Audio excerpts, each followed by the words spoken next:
My husband wants to go on a trip with his hot friend. What? My husband comes from a big group of people that aren't related, but were basically raised like one big family. I think at the core, there are 6 families who all vacation together, did holidays together, are each other's godparents, etc., etc. They're essentially family. By the way, this comes from user husband and friend, and if you want to submit your own stories, go to the r/okstorytime subreddit. My husband represents the older end of the kids at about 35, while this girl, Shelby, represents the younger end at 22. But to see them together, you really would think they're cousins, or even brother and sister. Shelby was a flower girl at our wedding when she was 12, so I too have known her for a long time. To be very frank, I've never hit it off with Shelby. She's a nice girl, and I can't take that away from her. I admit a lot of this may be jealousy on my part because the little tomboy has blossomed literally into a woman that is a model good looking. In fact, she is a model. She's one of these girls that's been able to turn her Instagram account into a reasonable monthly income. She is also a ski instructor, college student, sweet, funny, and lovable. And to top this all off, my husband absolutely lights up around her in a way that he doesn't do for anyone else, male or female. But to be fair, he is like this with our kids too. Meanwhile, I feel like the mean, awful wife who's gained 50 pounds yells at the kids about dishes and nags my husband that he can't go skiing, which is his absolute passion in life because of my parents' anniversary party. So yes, I admit a big part of this problem is my own insecurity and jealousy. So I had given in and agreed that he should take 2 weeks off this winter to take a once-in-a-lifetime ski trip to Whistler, British Columbia. He was originally supposed to go with a college friend. The trip is all set up and paid for, but about an hour ago, he calls and tells me that he has bad news and good news. The bad news is his friend backed out of the trip, and the good news is he already talked with Shelby, and she has agreed to fill in the now vacant spot. Yay! I stammered for a little bit, and I think what came out of my mouth was, "You're going on a trip with a 22-year-old girl?" And he replied with something like, "Well, it's not any girl, it's Shelby." I think I said, "Okay, but what about the room?" And he told me that Shelby is like his sister and that he's shared hotel rooms with her before. I told him I was incredibly uncomfortable with this, and the last I knew they shared a hotel room was when she was around 5 and he was babysitting her on a vacation. I told him that I really had to think about this, and he seemed like he was shocked that I didn't just immediately share his excitement at the quote-unquote good news. We both hung up disappointed. He's going to be home in about 2 hours, and I really don't know what to say to him. I very frankly do not want my husband sharing a hotel room with a 22-year-old Instagram model. However, I also know that they booked super early to secure a special rate on the room. And if they tried to book a second room now, it would be hundreds and maybe more dollars per night. There is a good chance that if he doesn't take Shelby or get someone else to fill in, he may have to cancel the trip because it will just be too expensive for us in terms of the room, the gas to get there, etc., etc. He's been wanting to do this trip for a very long time, and I don't want to ruin it for him. But to repeat, I don't want my husband sharing a hotel room with a 22-year-old Instagram model. Is this a put my foot down situation? Is making me comfortable more important than his dream vacation? And there are relevant comments. Why doesn't OP go or make it a family vacation? I'm not very athletic, and the trip is very, very expensive, so it's just out of reach for our family to go. Very frankly, I don't like to be cold, so skiing is just not my thing. I don't mind this at all, and I'm glad he has something he's so passionate about. And we do take a ski trip every year with the kids. I don't ski, I just stay in the room or shop, but this one is so far away that he's having to drive through the night, so it's just not a kid-friendly trip. Plus, he's a really great skier, so he wants to be with other great skiers on this trip. Edit. Greg just got home and kissed me hello as usual and then said he'd already canceled the trip and was sorry to make me uncomfortable. He's acting like everything is fine and working on our family puzzle with the kids, but I know him well enough to know he's really heartbroken at not getting to go. Whether that upset comes from his friend or from me or the Shelby situation, I'm not sure. I feel terrible because he works so hard and has 2 jobs, and I've taken 2 long vacations without him because he knows being a stay-at-home mom is hard. He's been wanting to ski at Whistler since he was a teenager. I feel awful that my insecurities and lack of excitement at his passions scuttled his trip. I have no idea how to make this up to him because I feel awful. OP adds a little more on her 2 trips. My best friend and I took a 2-week trip to Italy last summer, so I have done a similar trip to his, just not with a boy toy for a roommate. But then again, I don't have any family friends like he does. Another comment here from Cross Beats says, to me, the issue isn't about him taking her on the trip or even sharing a hotel room. The problem is that he didn't run it by you first. He put what he wanted to do ahead of your feelings and input. My best friend is a guy, so maybe my perspective is a bit different, but we've stayed the night in the same room on trips together plenty of times. And it's no different than staying in a room with my female friends. Maybe a bit more effort to be modest. Now that I'm in a relationship, my only hesitation on planning a trip with him would be to check with my girlfriend that she was okay with it. Have you ever given him reason to think you were or weren't okay with them sharing a room in the past? OP says, if I know my husband, what happened is Berto, I'm guessing the friend who was supposed to go on the trip, canceled in the middle of the day with little explanation. My husband then freaked out that his dream trip was going to crumble right before his eyes, so he got on his phone and just called everyone he knew that might be interested and available. Whether or not Shelby was first, I don't know, but I doubt seriously even thought he had to talk it over with me. So to be fair and to answer your questions, he did have to share a hotel room with my sister when he had to drive out and rescue her when her car broke down in the middle of nowhere. In his brain, my sister and Shelby may be on the same relationship level. And there is a second edit here. Edit number 2. To add to my guilt, Shelby just called me directly and apologized profusely and wanted me to know how much she loves me and the kids and that she would never do anything to make me uncomfortable. No excuses or blame or anything. Just her apologizing to me. And there's a third edit. I swear, if this doesn't end with this trip happening, I'm gonna be sad. As someone who also love snowboarding, this would break me. I would be broken. I was able to talk to the hotel and managed to just catch a reservation agent before they went home. Not only was I able to get his original reservation back and the price, I'm dipping into my own girly fund to upgrade them to a suite. So while it's not 2 rooms per se, they now will have a living room with a fold-out bed with a separate bedroom, which will go a long way to help me and my insecurities because it won't be a typical hotel room with 2 beds right next to each other. I'm telling Greg in just a minute, and then I'll call Shelby back and let her know that I appreciate her and everything she does for us. I have a lot of work to do on myself, and if anything, this has made me realize that my insecurities are a big, big problem. And there is an edit 4 Saturday, and I promise I will let this go after this edit. Comments are still pretty evenly split as to whether this is a good or bad idea. At this point, I'm as confident as I can be at my decision. I just talked with Greg about some minor concessions and clarifications I would like from him, which were basically no or underwear around each other. Shelby gets the bedroom in the suite, so she has her private girl space. Lock the bathroom door all the time, so there's no possibility of that misunderstanding or accidents. No cute couple type pictures for her Instagram that could be taken out of context. And please call often and Skype at least once a day. I still feel a little too demanding, but I also feel like I'm giving a lot. Greg is beside himself that his dream trip is finally happening, and I just talked with Shelby, and she promised me free babysitting for life and a weekend together in Denver at a spa that sponsors her Instagram. Girl isn't doing too bad for herself. Apparently, a cute booty and cheeky bikinis take you places. So she's also told me that she loved me about 1,000,000 times. I really appreciate all the comments yesterday and today. I'm going to really try and turn over a new leaf and get healthy. I'm going to start phasing in eating paleo with Greg, and in just a few minutes, I'm going to go to my first ever hot yoga class with a long-term goal of losing weight and really getting healthy. So the next time this comes up, I can share in my husband's passions like he does for me. And then I get the invite to a dream ski trip. And we have another update. I kind of like where we're at here. OP is changing. OP is going in this direction. However, we can all admit that changing can be hard. We can get back. We have our old habits. We have our neural pathways baked into our brain. And that's a tricky thing to grow out of. So it seems that I think OP is absolutely going in the right direction. And I think if we just keep putting one foot in front of the other in that direction, I think we can arrive to the promise.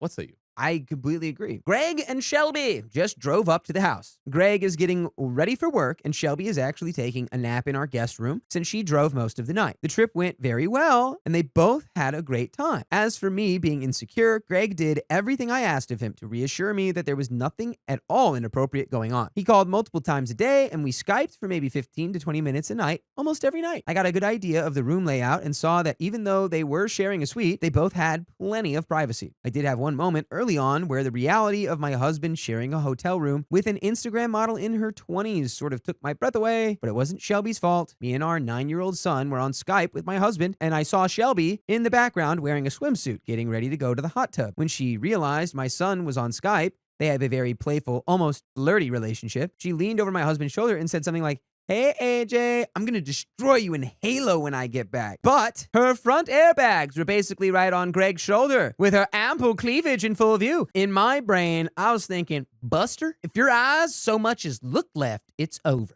Greg didn't even flinch, which made me realize that To him, seeing Shelby in a bikini really is like seeing his sister or cousin. All in all, they had a great time. Greg has since left for work, and I'm sure I'll chat more with Shelby when she wakes up for her drive across town. As for me, I've spent the last 2 weeks really just dedicating myself to losing weight, getting healthy, and being passionate about something again. I've signed up for a 60-day challenge at our local hot yoga studio and have been going every day. I've started using an app to count calories, and I'm astonished at how much I've actually been mindlessly eating for years. And in 2 weeks, I've lost just under 5 pounds, which makes me feel really great. And by the way, I know something else that'll make you feel real great.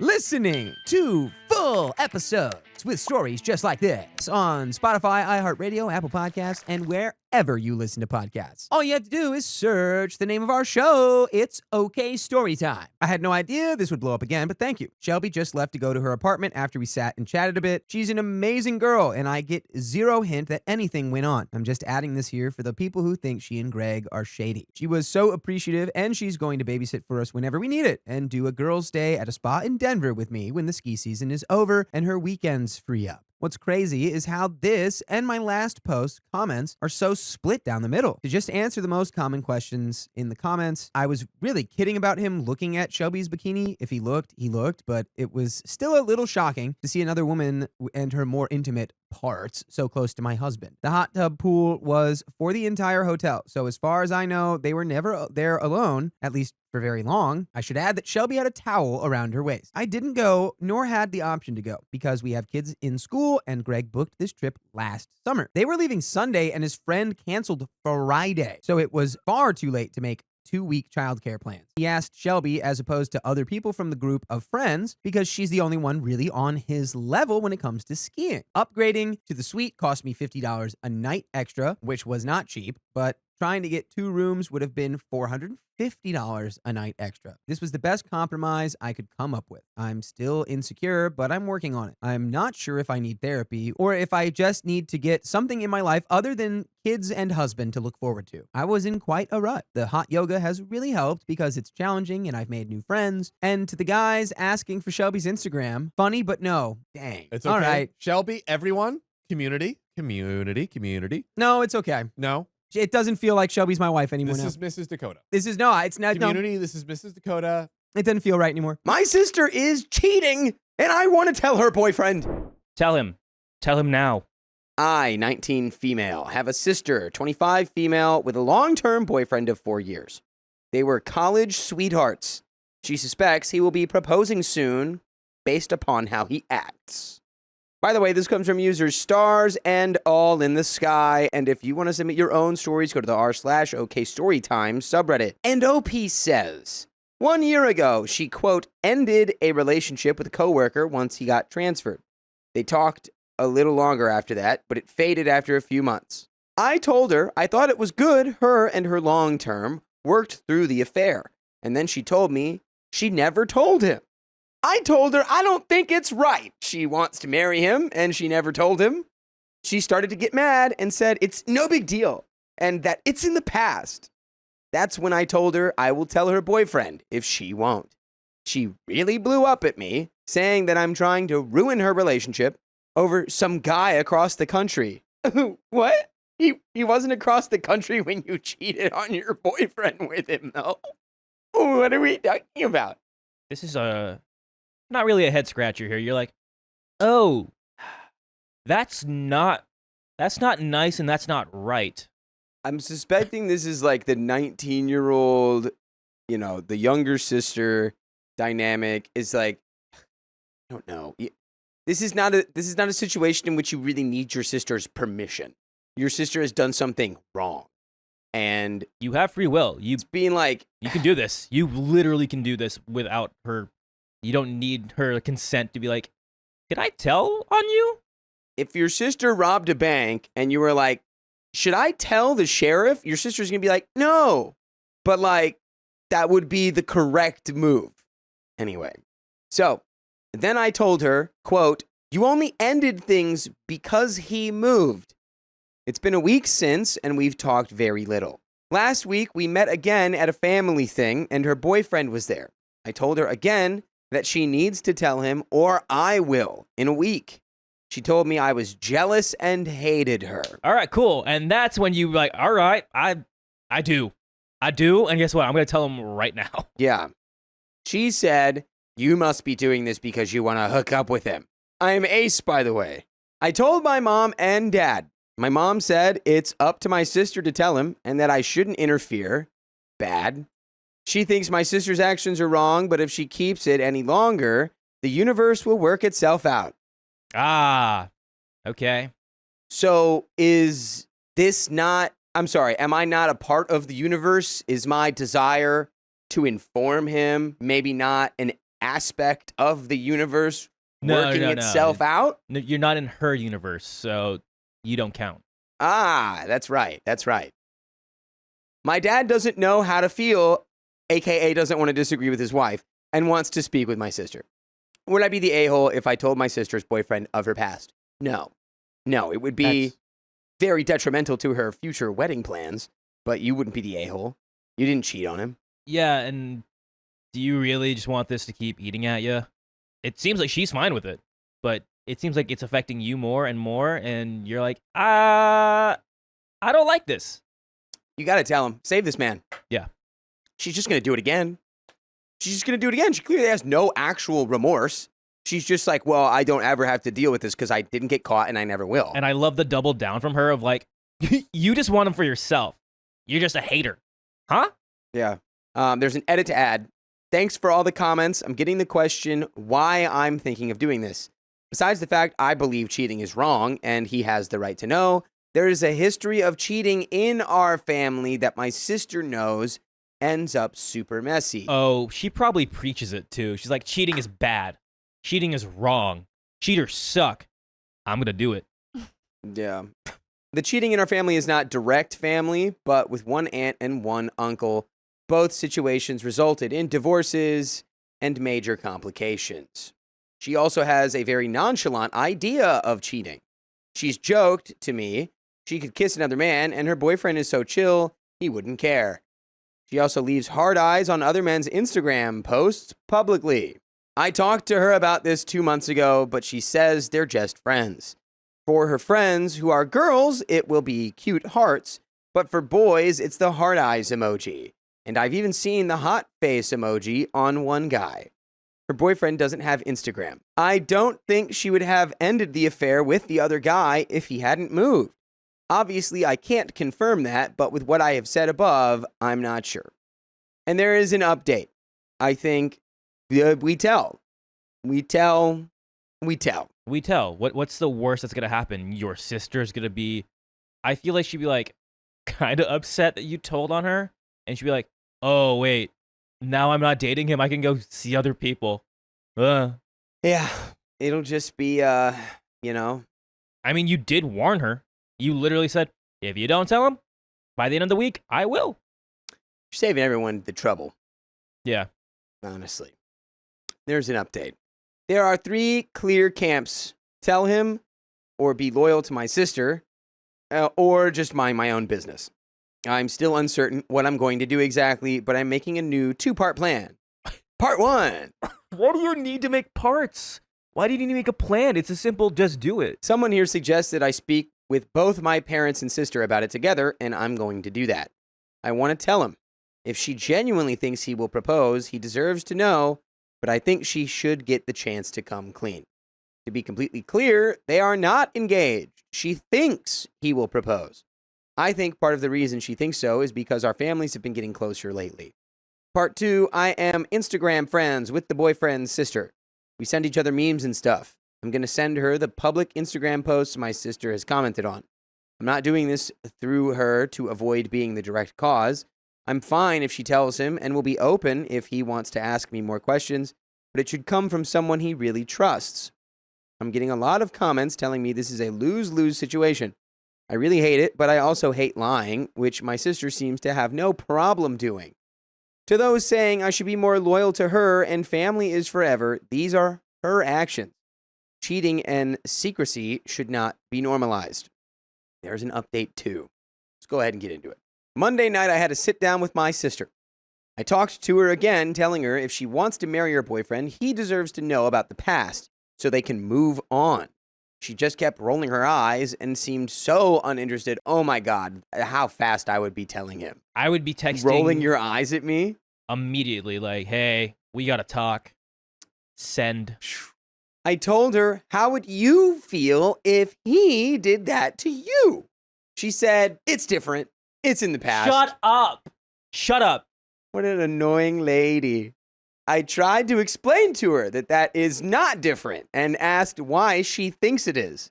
She said something like, it's different because I love him, and if he cheats on me, he doesn't love me, and I can love multiple people. It doesn't mean that I don't love him, and I'm with him only right now, which is all that matters. Those statements seemed so contradictory. Good job, OP. They were. So she can cheat in the past because she loves him, but he can't. I was truly baffled. I asked her to clarify, but she just said again that it's different and that I hate her happiness. She tried to play it off like, oh, he won't care. And then we went back and forth. I said, if he doesn't care, why can't I tell him? Yes, thank you. I don't care. I'm going to tell him then. No, don't do that. You can't do that because it's in the past. The past doesn't matter. But I love him. The past doesn't matter. Just why can't I tell him then if he won't care and it doesn't matter? Because you hate me. She said, because it's in the past. I said, you said the past doesn't matter. So shouldn't it not matter to him? She said, you hate me. And repeat. Oh man, I want to take her to like a philosophy class. Yeah. You know, it's like, so say that one more time. Yeah. This statement does not equal this statement. What are we saying here? Yeah. I love, therefore I can never cheat. I then brought up the Instagram comments. She got super defensive about that. She said, those people are just friends and I'm blowing things up. I told her, all right, let him see the comments then. Again, she said, you hate me. You're jealous. Repeat. It was a very unproductive conversation. Yeah. My parents came in a few times, and my dad said trust is the most important foundation of any long-lasting relationship. My mom said they would be okay. They didn't have much to add. Tuesday, I decided to send the Instagram post with the comments to the boyfriend's sister. She didn't seem shocked. She just said, wow, thank you for sending this. I sent a brief text saying if he has any more questions, I can answer, but I don't know if he's aware of this or comfortable with it. I got left on red. Wednesday, the boyfriend's sister texted me saying what happened. I'll call her not sister-in-law for simplicity. As I said, the boyfriend doesn't have Instagram. Not sister-in-law showed him the comments maybe an hour after I sent her the post. He had no idea about the comments, and when he looked at the post, he had never met these friends she put thirst emojis under. Not sister-in-law did something I didn't think to do. She looked at my sister's tagged posts. She found more of those thirst comments, and more, and more. On nights she had to cancel with her boyfriend because she was busy at work, she was tagged in party photos. Not sister-in-law and the boyfriend had kind of mapped out the lies for like an hour. Today, my sister went to see her boyfriend at his family's house. Not sister-in-law was there and described what happened. The boyfriend asked my sister to see her Instagram. She looked shocked and reluctantly scrolled her feed. Nothing off there, but then he asked if it was okay to see her texts. She shut it down immediately. According to not sister-in-law, the back and forth was something like this. My sister asked, why don't you trust me? The boyfriend said, why can't I see it? My sister said, why don't you trust me? The boyfriend said, I know you lied about work. My sister says, that's not a big deal. I just wanted to be with my friends. The boyfriend said, then why didn't you tell me? My sister says, it's not a big deal. Why do you care so much? Why are you so controlling? And repeat. Why do you hate me? Why do you hate me? Why do you hate me? You hate all my friends. Why do you hate me?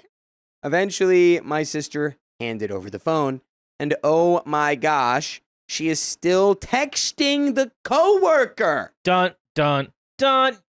You're an idiot. You're an idiot. Yeah, it's like so over with my coworker. He like doesn't even live here anymore. He's like 5 states away. We've been talking every single day though, but it's fine. But it's in the past, right? It happened like yesterday, so it's in the past. Yeah, it's in the past while she's actively still texting this guy. I texted him literally an hour ago. That's in the past, so like it doesn't count. Yeah, it's like all in the past. It has to be. Oh, There are texts with implied explicit images. The photos on Instagram disappear, but the words and emojis imply it was dirty. Not sister-in-law said the boyfriend said they were on a break. I texted not sister-in-law explaining what I knew about the past coworker and that I wanted to give my sister a chance to come clean. She said she isn't shocked and that she's going to focus on being there for her brother. That brings us to 3 hours ago. My sister came home and was furious at me. I didn't know yet what had happened, so when she was yelling at me, I thought it was about the Instagram comments. She said again that I hate her and I'm jealous. I told her, I'm sorry this blew up, but it's from her actions. She just stormed upstairs and we haven't talked since. My mom and dad talked to her. At first, they had sympathy, but she refused to take any responsibility for her actions. When I got the messages from not sister-in-law, I was shocked. I didn't know she was still cheating. I thought I'd update because the comments kept on rolling in, and obviously, I know a lot of you think this is maybe not my place. I made the I'm ace comment because I thought her accusation was funny. She said a lot worse stuff I didn't include. I understand your points on loyalty, but how is that fair to him? By the way, it's almost unfair how many episodes with stories just like this we have for you to listen to over on your favorite podcasting app. Spotify, iHeart, Apple Podcasts, I don't care where you listen. Just search OK Storytime. You can listen to over 72 days. 72 worth of Schnackaroos. 72 skip to my loo. Mm. And there is a little bit more story left. I got the advice saying I should reach out to someone he knows and trusts, like a friend, with this information. So I talked to his sister. The next day, I get comments saying, why are you involving his sister? That's wrong. You can't win everybody over. Another lesson that you'll learn as you get older. She's very protective of him, and they are twins. I knew she would want to know. The last thing I want to address is that people think I'm obsessed with my sister. Instagram has this feature where on Reels, you can click a button in the corner, and then it'll show you the posts that person liked and highlight their comments. I'm not some kind of FBI agent. I clicked a button. Moral of the story, don't post on Reddit. Moral of the story, don't cheat. Yeah. My brother is dating my cheater ex, and it's tearing our family apart. No, get out of there, get out of there. My ex and I dated for 4 years. We broke up in 2017 after she cheated on me multiple times and tried to keep it a secret. The good news was that I had my full family support. I cut her off, and life was fine. By the way, this comes from a username, and if you want to submit your own stories, go to the r/OKStorytime subreddit. And I'm Angie. And I'm Savannah. And we're here to give good advice goofily, but we don't have all the answers, so we're just going to guess what we would do in this situation. Let us know what you would do in the comments. So, OP says, fast forward to June of this year, and I get dropped with a bombshell from my brother, who's 2 years younger than me. He's now seeing my ex. They ran into each other at a bar and supposedly hit it off and went from there. Apparently, she's a totally new person now or something, and my brother wants me to try and be understanding. Luckily for me, I don't live in the same state anymore, so I haven't been forced with making a decision on seeing them. However, my parents called the other day and asked about my holiday plans at the end of the year. They said that my brother and my ex, his girlfriend, will be invited to Thanksgiving and Christmas if they want to come. I absolutely won't stand for it and don't want to see her, and now my family is upset at me. Am I completely insane? I'm losing my mind here. We have some comments though. Comment number 1. It's their house. They can invite her, but you don't have to attend. They should respect your position in not being interested in exposing yourself to that. That's fine for the short term. What if they marry and become a permanent fixture? Has she reached out to you and to try to patch things up on a personal level? I bet she hasn't. She wronged you, and there is almost certainly unfinished issues between you. This cannot come from someone acting on her behalf. It must come from her directly. Accept no envoys acting on her behalf. If she has changed, then she can clean up the mess she left. In my experience, people, your family, will try to smooth things over, but she will not. That's how you know that she hasn't really changed or improved. That's how you know it's the right thing to stay. Let them play happy families without hurting you with an unrepentant and unreformed cheater. Stand firm on this. If it's a multi-year issue, example, she hasn't already cheated on him and split up, decide what she would do to redeem herself to the point that you can stand being in the room with her. Then insist that she does it before you will attend anything involving her. Once a cheater, almost always defective. OP says, to answer one of your questions, she has supposedly wanted to reach out to me, but I completely cut her off and blocked her number and have made it clear to never contact me again. I have reiterated this to my family. As for if it's a multi-year thing, my head hurts thinking about it. I didn't find out about her cheating until year 4. Feels impossible for me to ever think of regaining trust in her in any capacity, you know? Someone else responds, she wants to talk to you so that she can check a little box in her head that says, see, he's okay, so I'm not so bad after all. You can allow that or not at your own whim. In my opinion, you should skip the holidays. What are the odds that she's really a changed person and her and your brothers aren't broken up in 1 to 2 years? They're asking you to rip open your wounds for what is almost surely a temporary relationship. Comment number 2, this comment is downvoted. You are not insane, but I will say this. Does she matter to you anymore? If not, then who cares? People don't change.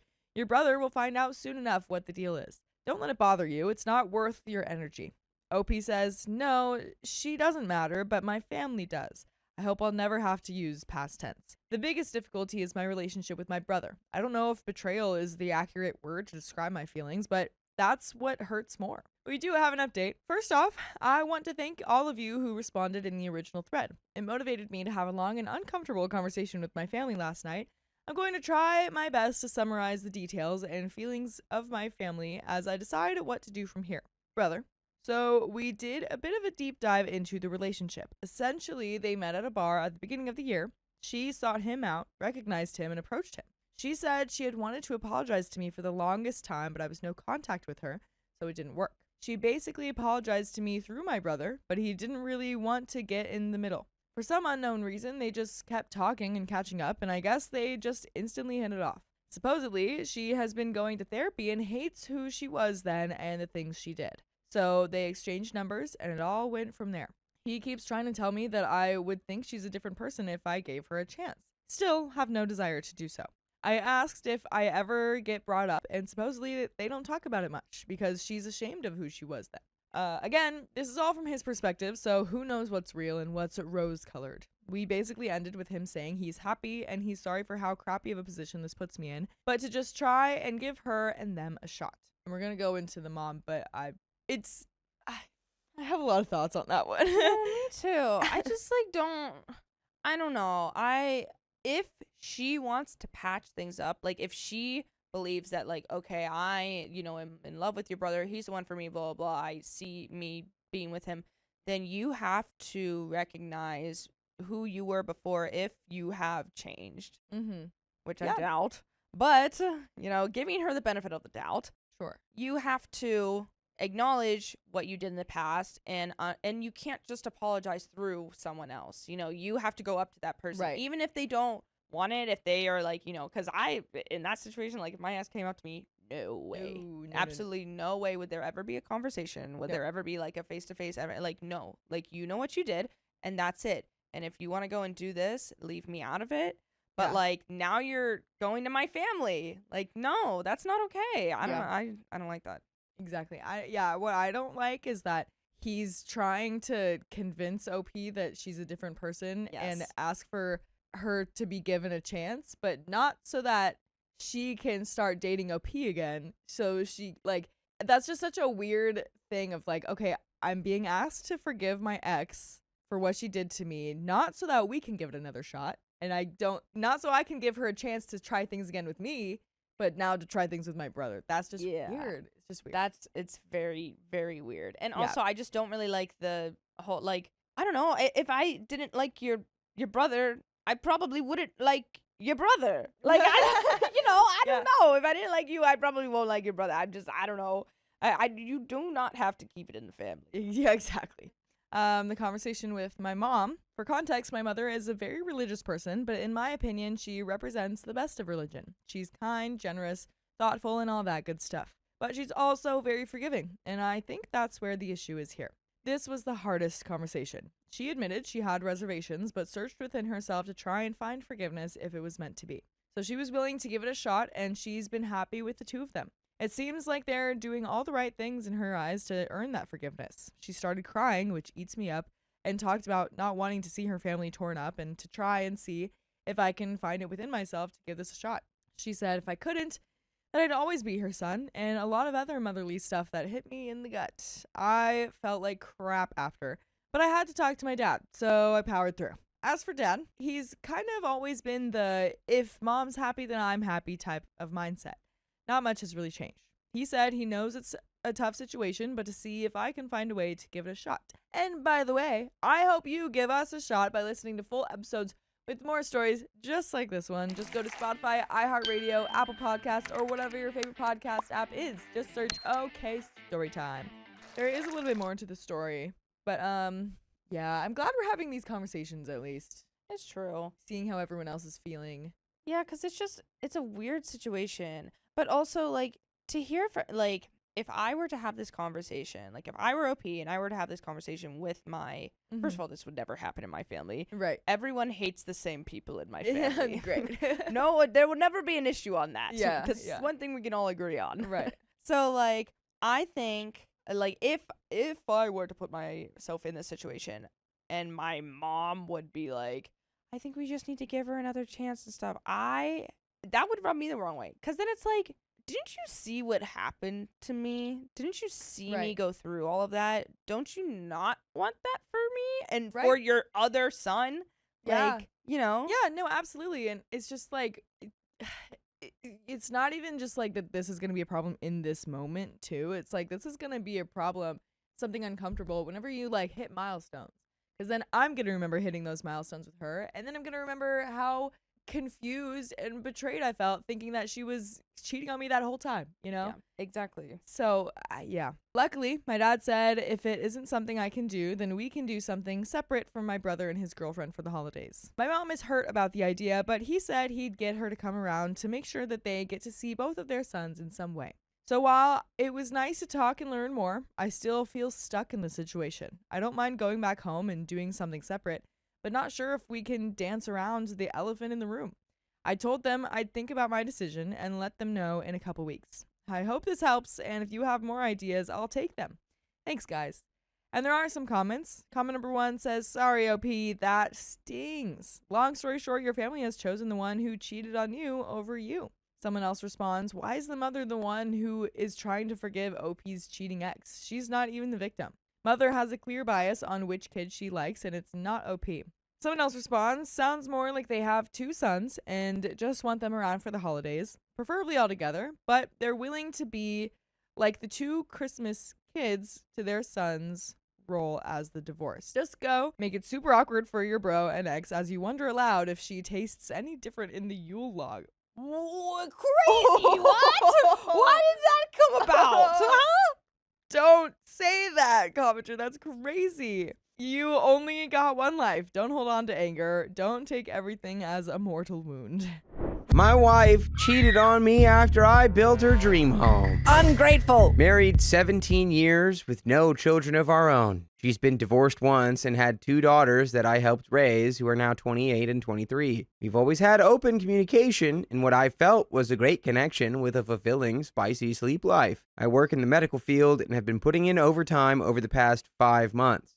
She works in legal consultancy from home. And by the way, this comes from a deleted user. And if you want to submit your own stories, go to the r/OKStorytime subreddit. Last night, I changed the filter on our bedroom fan and asked my wife if I could use her phone to update the app since mine was charging. Your bedroom fan has an app? Yeah. Where did we go wrong? There's an app for everything. Yeah, people got app for the lights. Have you not seen like the lights for the house and Yeah, you can make it man. like, have you seen those things now? Oh, I People was got thinking, everything never these mind. I days. was thinking like the ceiling mounted bathroom fan, not bedroom fan. Oh no, he's sick. Oh, man. I noticed she had put on a pattern unlock, which seemed odd.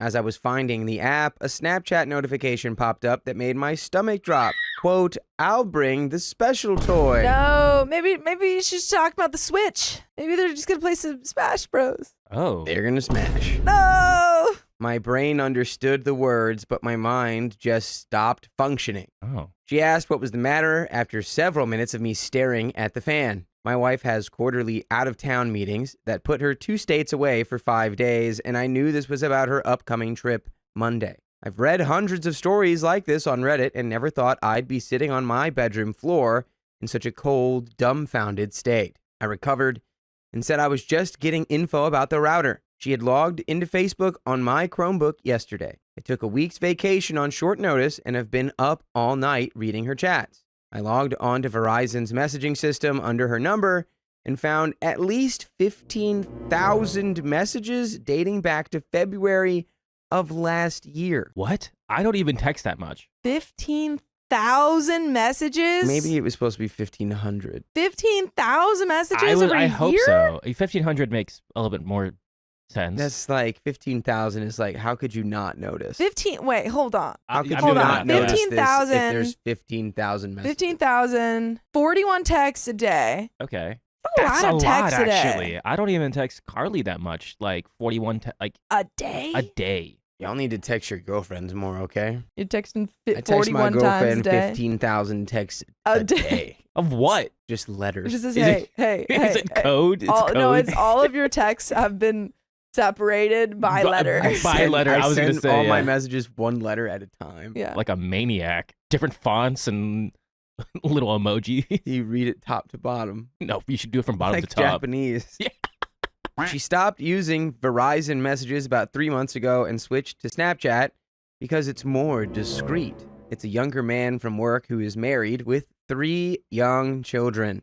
I've met him twice and shook his hand. I'm at a complete loss and have paced my house that I custom built for her for hours. I almost can't feel anything except white hot rage. I logged on to Snapchat and there it all was. There are all the pictures of them together intimately. She said terrible things about me, told him my insecurities, and told him, I love you. This feels like a purely spicy relationship, which somehow makes it both better and worse. I don't know if her saying I love you classifies as purely spicy. Good. She's literally throwing our life away over this, knowing cheating is an absolute deal breaker for me. I called my best friend who recommended a lawyer. I plan on recording and saving everything. His wife accepted my friend request, and I'm debating sending everything now. I'm seething and just want to inflict pain at this point. I feel eviscerated, emasculated.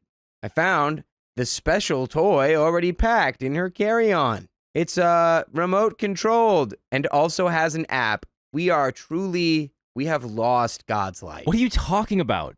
Have you? Too many apps. There's worse apps out there. I'm getting sick. There's an app that probably Too just makes many fart apps. sounds. Is there an getting sick, app too to make many me apps. not sick? No. Probably. I wish. ZocDoc. This is a ZocDoc ad now. What are your thoughts, guys? Oh man. I need don't an know. You said let's get into the update. My thought is divorce your wife. Yeah, she's cheating on you. Pretty cut and dry. My response is move in absolute silence and then drop the equivalent of 18 million metric tons of TNT on this relationship. Oh. And, we wish the children well. I think That's all we do.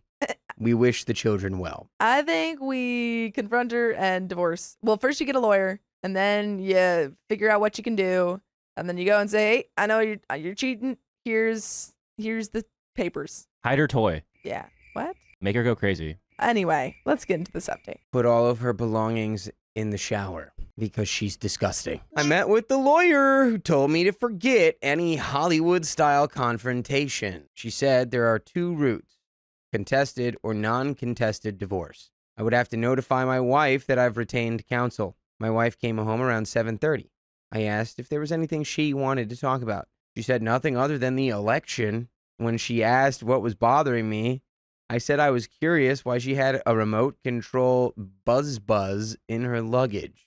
The look on her face was more telling than anything I've ever seen. She looked panicked, pale, and began breathing faster and sweating. As I pulled out my 3 file folders of text exchanges, I asked if the other man's wife would have the app to control it, cried, and pleaded that she could explain. We're so used to that. I don't want to hear your explanations. They're all the same. I want to hear it. I just want to see if there's just try. Yeah, I just want try. to see. Try your best. I mean, we already know we're divorcing, but I just want to see. I want to see you try. Abducted I by was cheating on you. aliens, and they installed a mind control device. Remember and they were doing the research on how to procreate. remember the most far fetched one was the one where she got like hypnotized. Yeah, I was hip. I was hypnotized. He hypnotized me. Yeah, exactly. Stop. I don't want to hear your explanation. I just want to see how out of pocket these You're so explanations dumb. are. Let's see it. I said she had 5 minutes to do it. Okay, so he's given the time. And of course, she couldn't do it. She didn't have a tight She five. didn't even have an answer. You didn't have a tight 5 ready for that, babe? I told her what my attorney instructed me to say. I told her to leave. She screamed it was her house, too. I calmly told her I would be notifying everyone about her affair, including the girls, or she could leave now. I pulled up Facebook and showed her the other man's wife, through tears and pleading with, I love you, and it wasn't supposed to go this far, and my favorite, you can't do this. I sent the other man's wife a message with their entire file. I leafed through the papers and started reading random excerpts out loud. Kept sobbing and asking to talk about us, saying our marriage could withstand her mistake. I told her I would never forgive her. Her word meant nothing, and that she threw away the last 17 years. And the house. Told her not to come back after her trip. Yeah, go meet your guy and you can stay there with him. Take your toy with you. New husband, you got a new one. You and your toy. I'm sending friend requests to everyone and sharing the evidence. I'm going to wait until morning to call the girls. Oh. I raised them from age 11 and 6, and they're women now. I don't know what to tell them. Update number 2. I don't know. I don't know, because I feel like the other man's wife was one thing, but you to letting out tell your the baggage daughters. like this. Well, just even sending friend requests to everybody. I think it's a Yeah. little. They're like 28 and 23. I think you could they tell- can be told. I don't know. The daughters can be told. I think again, but what OP's doing is Yeah, he's sending it everywhere. I He's feel like sending it's it like everywhere. how you tell him. Well, it's gonna be like, hey girls, just want to let you know I'm leaving your mother. She cheated on me. that's fine. Yeah. I think telling the girl, like the people that are Relevant to this, parties, yeah. yeah. Not just like, all right, I'm gonna go on social media and just Yeah, we Let don't it need all to send out. it everywhere. Just for your sake. yeah, Because you're not going to want to deal with Do a bunch of whatever people being your like, lawyer. dragging more people into it is just gonna. yeah. You don't want. If you want more attention to it, all to you. But But you have to deal with that attention too, so. exactly. I'm going to give deeper background. I went to college in Las Vegas in the mid-90s and graduated in 1999 with a nursing degree. Yeah, okay, that's some deep background. I had decided never to marry and definitely did not want children. When I moved to Texas in 2001 to pursue my master's degree, I met my soon-to-be ex-wife. She was a divorced mother of 2 girls. We dated for about 2 years. She sat me down and gave me a pragmatic talk about needing to either get married or move on. 2 weeks later, I got acceptance letter to a medical school 2 hours away. I was ecstatic and crushed at the same time. Realizing I'd never see her or the girls and considering the 7-year process ahead with loans and debt, I declined medical school and switched to a master's in nursing administration. We got married in July 2003. My parents have always been standoffish with my wife. When I told them what was happening, they said they felt she was damaged goods and had forced me to compromise. That really hit home. On Saturday morning, day 2 after discovery, I was making breakfast when she walked into the kitchen. She asked if I would make her some. I threw it into the trash in front of her, Dang. which is honestly Fair. But I'm sorry, Valid. she's asking you for food? She's asking you to do something for her? No. Like, oh, your food's right there where you belong. You just go, just dump it on the floor. you can go get it. I proceeded to play music from my youth at an uncomfortable volume to prevent her from trying to talk to me. She approached, asking what purpose notifying the other man's wife served. Hey, so that she lady. knows that she's being cheated on? Hey, lady, you just blowing from Stupid Town? You crazy? I told her that at least she would get the chance to make an informed decision about her future instead of compromising for someone who would betray her so selfishly. She sat down and began sobbing. I told her I was so numb that I would cry later when I was done doing what needs to be done. I found her company's HR paperwork and called their corporate compliance line. They had discussed client information with protected health information using unsecured messaging systems. She was also his supervisor on projects during the time of the spicily inappropriate message. They both used company phones to transmit inappropriate materials. Sunday, day 3. I drove to see the girls. I told them point blank about the situation and that their mother would probably be moving in the next 3 to 6 months. I told them everything. They were disappointed in her. I explained that if they decided they didn't want a relationship with me, that was okay, but it shouldn't interfere with their relationship with my parents. They agreed to keep in touch with their grandparents. Monday, day 4. I arrived home to find her car still there. She had called in sick and didn't leave for her quarterly meeting. She tried talking about how much she loved me, and I laughed, realizing it had a manic feel that took me aback. I told her she loved me so much she had a 1.5-year affair behind my back. I pulled out the bottle, an 18-year Glenfiddich my grandfather bought for us when we got married. It was our tradition to have a small sip on our anniversary. I chugged the remainder. Dang. Okay. That's just a waste of good scotch, buddy. I hope he's really going through it right now, clearly. Yeah. I think if you can, get therapy. I went to the bedroom and began pulling all pictures with us in them off of the wall. My attorney called to notify me the divorce petition was ready. I signed and sent it while very buzzed on premium scotch. I also got a message from the other man's wife reluctantly thanking me for this horrible but good revelation. She found texts and videos with other women besides my wife. Ugh. She kicked him out and was going to an attorney. Yeah, I mean, good that you told her. Yep. So now she knows. But yeah, wow. Your wife sucks, and so does he. Tuesday, day 5. Therapy was a 2.5-hour session. My wife had followed me there. I told her I was getting therapy for the emotional trauma of realizing I had thrown away most of my life on someone who couldn't even give me a reason why she cheated. My therapist saw the exchange where I called her horrible names and told her I wished her nothing but bad things. We discussed my anger, betrayal, emasculation, and fear of the future. He started explaining that instead of asking why, I should ask what within herself gave her permission to do this to me. I met with my hospital administration and formally gave my 6 weeks resignation. I couldn't concentrate on make or break issues in my current state of mind. I decided to move away, far away, far, far away. I am now a character in Shrek. You're donkey. Wednesday, day 6, I woke up with her curled next to me. Disgusting. I've been working on my resume and getting applications out. I might be working in Seattle by the end of the year. I can't stay in this city. Thought of running into her after this is over is unbearable. My wife has been going to the library reading relationship books. She got a call from work about a meeting despite claiming to be sick. I eavesdropped and knew it was about the HR complaint. Thursday, day 7, she told me her meeting was with HR and would probably be bad. She asked what she could do to make us equal again. I said nothing. Build me a house. Yeah. Go back in time and tell me not to date you and marry you and let me go to medical school to be a doctor. Yeah. Build me a house. Don't cheat on me. Good luck with that. But yeah, other than that, you're kind of screwed. She offered an open marriage on my end. I said no because I don't trust her. And also, what kind of solution is that? I wanted to be married to my wife who was loyal and dedicated to me and wouldn't betray me. No matter how many people I bang outside of our marriage, it's not going to change anything. This marriage is still going to suck. It's pathetic to offer that. It's so, it drives me crazy. I love how she's like, we can do an open marriage. You've already opened the marriage. Because it just fundamentally goes to show, it's like, why did you even want to get married? Yeah. So you think that just marriage is like a punishment. It's like a roadblock.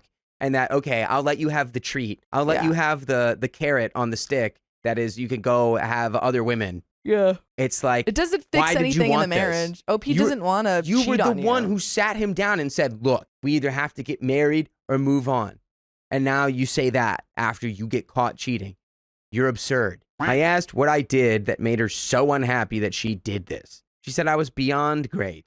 She said it was an adventure that she lived off the rush and didn't realize until too late that everyone would be hurt. You're not in The Hobbit. You cheating on your partner isn't an adventure. I'm going on an adventure. That's what she calls her toy and her boy. Oh, yikes. Yikes. Do we have a volcano available for her? No. Lovely volcano adjacent volcano's real too estate. good for her. Just divorce papers for her. Yeah, just divorce papers. Picturesque slopes of Mount Doom. There's a little nook, maybe even a cranny for you to slither into. When I got home from therapy, she told me she was fired for breach of protocol, and the other man was fired as well. She told me she had no contact with him in 5 days. Oh, that makes up for it. She's like, 5 whole days. That makes up for the 15... Wait, how many? 1,000 messages. 15. I was going to say 1,500. 15,000 texts. That makes up for messages. I asked why hadn't she contacted him since they were both free now.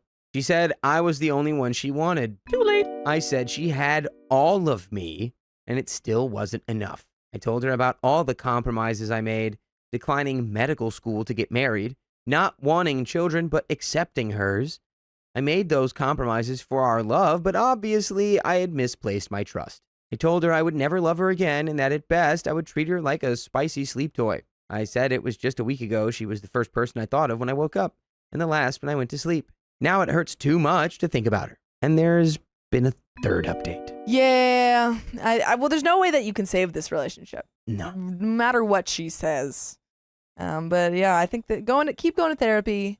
If you can, reach out to the people that, support you, maybe your daughters. Obviously that's a little complicated, but it seems like they're on your side. It's been 5 weeks since discovery. I moved out about 3 days after my last update. My ex-wife constantly texts and leaves notes on my apartment door and car. My therapist has complimented me on my progress managing the anger, despair, and depression. She was served divorce papers the first week of October. The love bombing and attempted hovering has been borderline psychotic. The earliest hearing is maybe January. I had 2 unexpected surprises, though. My stepdaughters came to visit me. My oldest had always carried a chip on her shoulder about me, and it turns out their assumptions about me were incorrect. They thought I was the on-again, off-again guy their mother had been with before me, not realizing I came later. Their father had spent years talking badly about their mother for cheating, but never disclosed he had cheated first. My oldest stepdaughter apologized and asked for forgiveness. And by the way, you don't need to ask us to listen to full episodes with stories like this one on your favorite podcast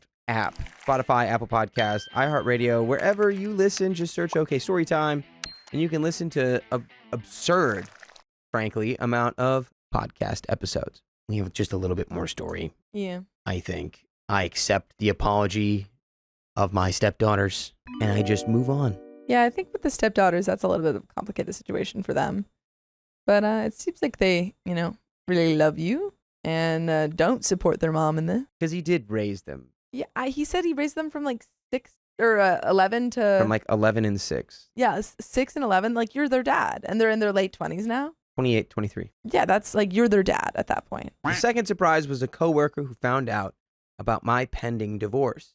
After insisting on taking me out for a drink, she told me she had no intention of being with me forever, but just wanted to try me on. Huh? To stop talking. No, this is a coworker. I know. Stop. I don't know. Sometimes the best way to get... She just wanted to try you on. Hey, sometimes the best way to get over somebody is get on top of somebody. I'm confused. She's saying that OP's ex-wife just wanted... No. No, this is a coworker of OP. She's sitting him down and saying, proposal. Oh, okay. Like, I feel it's like a little pity. I see. She's saying, I'm not interested in you. She's shooting her shot. Just want to try you on. I was like, what are you talking about, Sophie? You're like, no talking to anyone. Be alone forever. I misunderstood that. That's Stew why in your anger until you okay. become a Sith Lord. I guess, sure. Somebody shot their shot and told them, like, straight up, like, hey, we're adults, and like, I thought I wanna she was do this saying for that you. I don't know why I thought she said that OP's wife had said. I was like, what? How did you know that? No, this is just a friend. So she's just a try-on All right, friend. sure, I guess.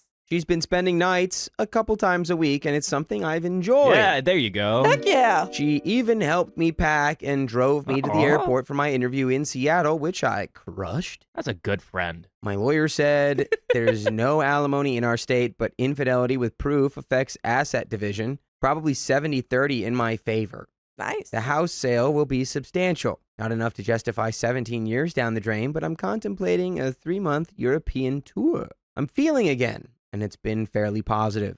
I'm not in the best place, but definitely not as bad as I could be. And that is the end And that's all you can ask for. of that story. Yeah, I agree. Not the best place, but as well as you can be. Good luck getting to a better place, I suppose. You'll find someone better. And maybe, also be careful about, it doesn't seem like you're rushing into a relationship, but don't do that. Enjoy. You have 17 years Yeah, to be single. just do you and some people that you want to do and have fun. Yeah. You're go on that European tour and just enjoy yourself. Enjoy life. Do some stuff. But that's the end of that story, and we got another one coming right up. That's right. I know my husband is cheating on me, but I can't prove it. You gotta find the evidence. Trigger warning for an emotionally abusive relationship and extreme gaslighting. And this comes directly from our subreddit. Get your cheating husband out of here. I should first emphasize that when I claim I'm positive, It's because he has admitted to cheating on me in the past, but now swears that he never has. So let me just start off by saying you can just leave your husband. He already admitted he cheated on you. You can just leave him. You've got the proof. What are you talking about? The proof is in the pudding, people. And he cheated in that pudding. Cheat pudding. My husband and I, both in our early to mid 30s, are supposed to celebrate our 10-year anniversary this fall.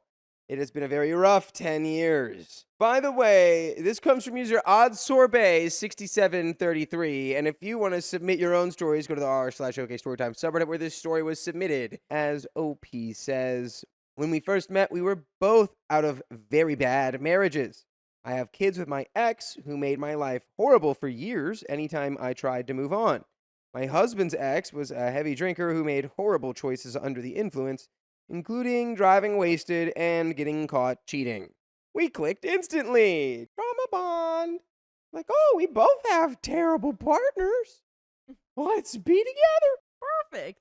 I was hesitant about dating him because I wasn't sure I was ready to put my faith in another man just to be heartbroken again. He eventually wore me down, and our first couple of years together felt like magic. Until I got pregnant. It was like his personality completely changed overnight. He became increasingly irritated with me and would randomly snap over things he misunderstood, then later apologize, blaming the stress. My pregnancy became high risk, and I had to resign from my job. His ex had screwed him over financially, and he was stuck paying off a car she crashed. Once I resigned, the bills fell solely on him. I understood the stress, so I let it slide far too many times. Right before our baby was born, I overheard his parents demanding that they force me to get a DNA test. When I brought this up, my husband looked mortified and said he would confront them.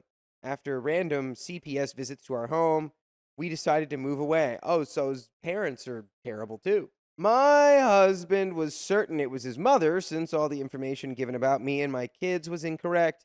But his information was 100% correct. We moved to another state. Our beautiful baby was born, and life seemed to get worse. God. Dang. So sad. That's not the adjective I expected there. Right? He resented me for moving so far from his family, even though it was his choice to go no contact. On a daily basis, he constantly made disrespectful jabs at me. A couple of times, he butt-dialed me at work, and I overheard him telling his coworkers terrible things about how I had let myself go. I was struggling tremendously with postpartum depression. I decided to go back to work and start bettering my appearance. After a couple of years, we moved back to his home state and gave his family another chance. I agreed, hoping it would give me back my loving husband. Our first week back, his mom pulled him aside, not knowing I was in the bathroom on the other side of the door, and she began pestering him about the DNA test, and he told her he would see. When I asked him about it later, he refused to give me any information. Things were getting better around the house, but he was also spending much less time there. We both worked opposite shifts, and he would stay out until all hours of the night, claiming to be helping his mom or fishing alone, until well after 3 in the morning. Oh, baby, that's just when all the fish are really biting. No one else is fishing at that hour, so they all are mine. I get all the midnight fish. You know what they say. Yeah. The midnight fisherman uses the worm to his advantage. That's the old That's saying. what they say. That is what they say. That's what they Don't say. look into it. I started to have my doubts then, but I never imagined he'd be cheating. I told him I was willing to do a DNA test if he had doubts, but I would not be the one to pay for it. He reassured me that he had no doubts, and for a while, things started getting better. Then came the pandemic, and I once again had to quit my job to stay home with the kids. My mental health plummeted, and I became a recluse, leaving my house less than 20 times in a 2-year span. Pandemic. Little by little, I started noticing text messages already opened on my phone, which I knew was odd because I have ADHD and make it a habit not to open messages until I'm ready to respond. I downloaded an app that would take a picture every time my phone was unlocked. That resulted in hundreds of photos of my husband's forehead, proving he had been searching through my phone. Just 100 shots of this. Like, how is he holding the phone, like, up here? Like, what is he doing? Oh, my gosh. I confronted him and showed him the pictures, but he still denied it. This caused me to download spyware and set up two-factor identification. We later learned that my phone was cloned. I have a group chat with a few very close girlfriends, and we keep everything color-coded. Randomly, my messages and reactions changed from my designated color to the default black, and the ladies in the group pointed it out. Only I hadn't been the one to write in the group that day. I took my phone to get checked, and we found some suspicious downloads. The tech worker assured me that the cloned phone would have needed to come into close contact with my phone.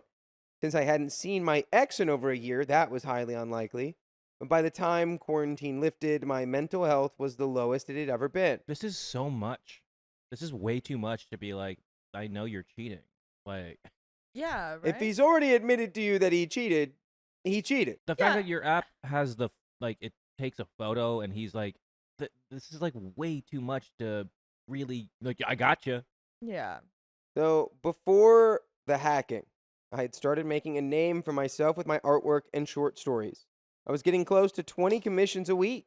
Wow. At some point during the hacking, about 80% of my digital artwork randomly deleted from my phone. I was heartbroken. You should have been on a warpath. Yeah, that's that was your terrible. husband. That's terrible. That was your husband messing around with your phone. You gotta change your passcode, dude. And if he brings it up as a problem, be like, "Oh, I didn't realize you needed my phone for anything. Yeah. What you doing there?" A few weeks later, I received a legal letter accusing me of plagiarism and a cease and desist on my online shop. What? I got legal advice from a lawyer who confirmed the documents as legit, but believed I could fight it, though it would be costly. We decided to shut down my shop. We also had more random CPS visits, though we were quickly closed out as unwarranted. During my mental health spiral, my close friends were trying to get me to look more into my husband. They were positive he had been cheating and were genuinely afraid he was doing something to me to cause my mental health to get so bad. They even stated he might be working with his family to make me seem unstable so he could get full custody when he left me. At first, I shut that down immediately because I could not see this man cheating on me, but after some time, I had to force myself to take off the rose-colored glasses and see what was really going on. I was essentially living in a makeshift prison. We had cameras all over the house to watch the kids, as well as family trackers on our phones. I started getting alerts telling me to ask him to turn his location back on. He would turn it off after leaving the house, but I learned that if I called him, it would ping his location, whether he answered or not. He would be parked near the wooded area behind his job. He started leaving hours early and returning home hours late, stating he was getting overtime. He would yell at me if I called him at work. Honestly, just like straight up, all this other BS. If you have a partner who just yells at you, Yeah. leave them. Yeah, I feel like I honestly don't care if he cheated or not at this point. Like, he's proved himself to be so terrible in general. I mean, if you had like problems with your pregnancy, if your pregnancy was high risk, then like that is 100% because of the stress that he was causing. Like, if he Yeah, very well could be. if he was stressed out during your pregnancy, first of all, why? What are you stressed about? And then also, like, if he didn't know how to handle that stress and was making it more stressful for you when you're the one that's pregnant, like, that already is so terrible. I don't care if he cheated or not. We He don't should even leave. need the confirmation that he's cheating, which all of that behavior Yeah. definitely is a massive red flag that he would be. Yeah. If he's yelling at you for just calling him, it's over. Yeah. It's over. He came home one day with a mark on his neck, but swore that it was from me, even though we hadn't been intimate in months. I'll admit I let him get away with so much, but after a while, I couldn't keep ignoring everything. Oh my gosh. He's like, babe, it was the curling iron. I just burned myself with the curling iron. He's bald. Yeah. I would wake up in the middle of the night to him being gone, and the cameras from the living room front door and outside would be disabled. There is a giant Looney Tunes style, like, cartoon sign that just says he's cheating, Yeah. and he's carrying it around with him. Yeah. I would wait for him to come back, sometimes accidentally falling back asleep, other times pretending to be asleep to see what he would do. He'd usually go straight to the bathroom and run the sink water, splashing himself before climbing back into bed. I'd confront him about it in the morning, but he denied doing it and show me the camera footage, not picking him up leaving. That's what you just confront him when he gets back in bed. But you probably don't want to do that because he sounds scary. Yeah. You should leave him and take the kids. After a while, it became increasingly hard to stay awake at night, which worried me since I naturally suffer from insomnia. My mental health was so bad I couldn't be sure what was real or fake. One night, I woke up abruptly after hearing him leave. I sat up for 2 hours and laid back down when I heard him come back. Immediately after he entered our room, I was hit with the strongest latex and lubricant smell. Ew. Whoa. Yeah. The smell was strong. Strong Ew. smell. I shot up in bed, sniffing around. He had dropped an open wiener wrapper on the floor right next to our bed on his way to the bathroom. I didn't even wait for him to come out. I immediately called him out on it, and he came out like a deer in headlights, surprised I was awake. He swore he hadn't been anywhere. I threw the wrapper at him and immediately started packing my things. Was it a used one? I think it was the wrapper. It was the- Like the Okay. 'Cause A like, wiener wrapper. That's what it Okay. said. wrapper squared. Okay. Yeah. He ripped my bags out of my hands, screaming at me that I was crazy, swearing that I was making up everything in my head. We didn't use wrappers because I have a latex allergy. Well, Ooh. you know they make those without latex. Well, exactly, but I think the point is that Well, I This know. Yeah, wasn't- no, fair. I was just saying, like, like just in there are general. ways to be safe with a latex Guys, allergy. he just was trying to Yeah, make true. balloon animals. That's all he was. He was just trying to Yeah. practice making balloon animals. Yeah, he was just practicing his He just- clownsmanship. He wanted to do that challenge where you like fill it with water and put it on someone's head. We should do Yeah. that. That's really funny. We hadn't been able to use them in over a year, so it did not come from us. He swore he didn't know where it came from, but by now I was so tired of turning the other cheek. I screamed that I hated him, I wanted a divorce, and could no longer trust him. He swore that it was all happening in my head and I needed to get help. Now, one thing I will say about me is, as a mother, I take mental health very seriously. If someone tells me that my mental instability is at risk of causing harm to my kids, I'm going to listen every time. So I checked myself into a psychiatric hospital, got put on psych meds and antidepressants. That is so crazy. His gaslighting worked to the fullest extent. I'm so sorry, OP. Yeah. That I hope that your story can be a lesson to everyone that you can just leave. Yeah. You don't have to let the guy be in charge of anything. Although this was a very challenging time. You know, you'd already gone through a lot. There's the pandemic, the isolation. You said it was hard to tell what was real. Oh my gosh. Trust yourself, people. You know, it's easier said than done. But if you are ending up in a psychiatric ward because of a relationship or after being in a hard relationship, that's a sign that it's not good. You know, there's really never an excuse to just like yell at your partner. My doctor later admitted that it was the wrong medication, as it resulted in me hearing voices. Oh my god. But in my doctor's defense, she was going off the information provided to her by my husband and his family. It was not accurate information. After that, my husband started spending more time at home. He stopped sneaking out at night and initially cut contact with whoever he was seeing. He came clean and admitted to cheating, although he refused to tell me who it was. His justification was that he somehow believed I was cheating on him with my ex and had supposedly received proof from someone, but wouldn't tell me who. When I asked how he could believe I would risk my family for a man who had destroyed me, his excuse was that because I never wanted to be near my ex, it made him feel like I was hiding things. This guy's definitely was cheating on you with his ex. Yeah, exactly. He's just, blaming everything on you. He said the reason his family wanted the DNA test was because he told them he thought my ex was the father of our child, and that resulted in them calling CPS, hoping I would get scared and leave him. But he didn't want me to think he was behind it, so he cut his family off and later blamed me for it. This guy's pathetic. Yeah, this guy sucks. I'm Yeah. really sorry that you ended up marrying the worst guy on the planet. After being in a bad relationship Yeah. previously. I don't even believe that he was in a bad relationship before, which is what was mentioned before. They both were in bad relationships. I feel like he was probably in a bad relationship, but it was all his fault. Yeah. He was making it bad. Yeah, it's bad. It's all bad.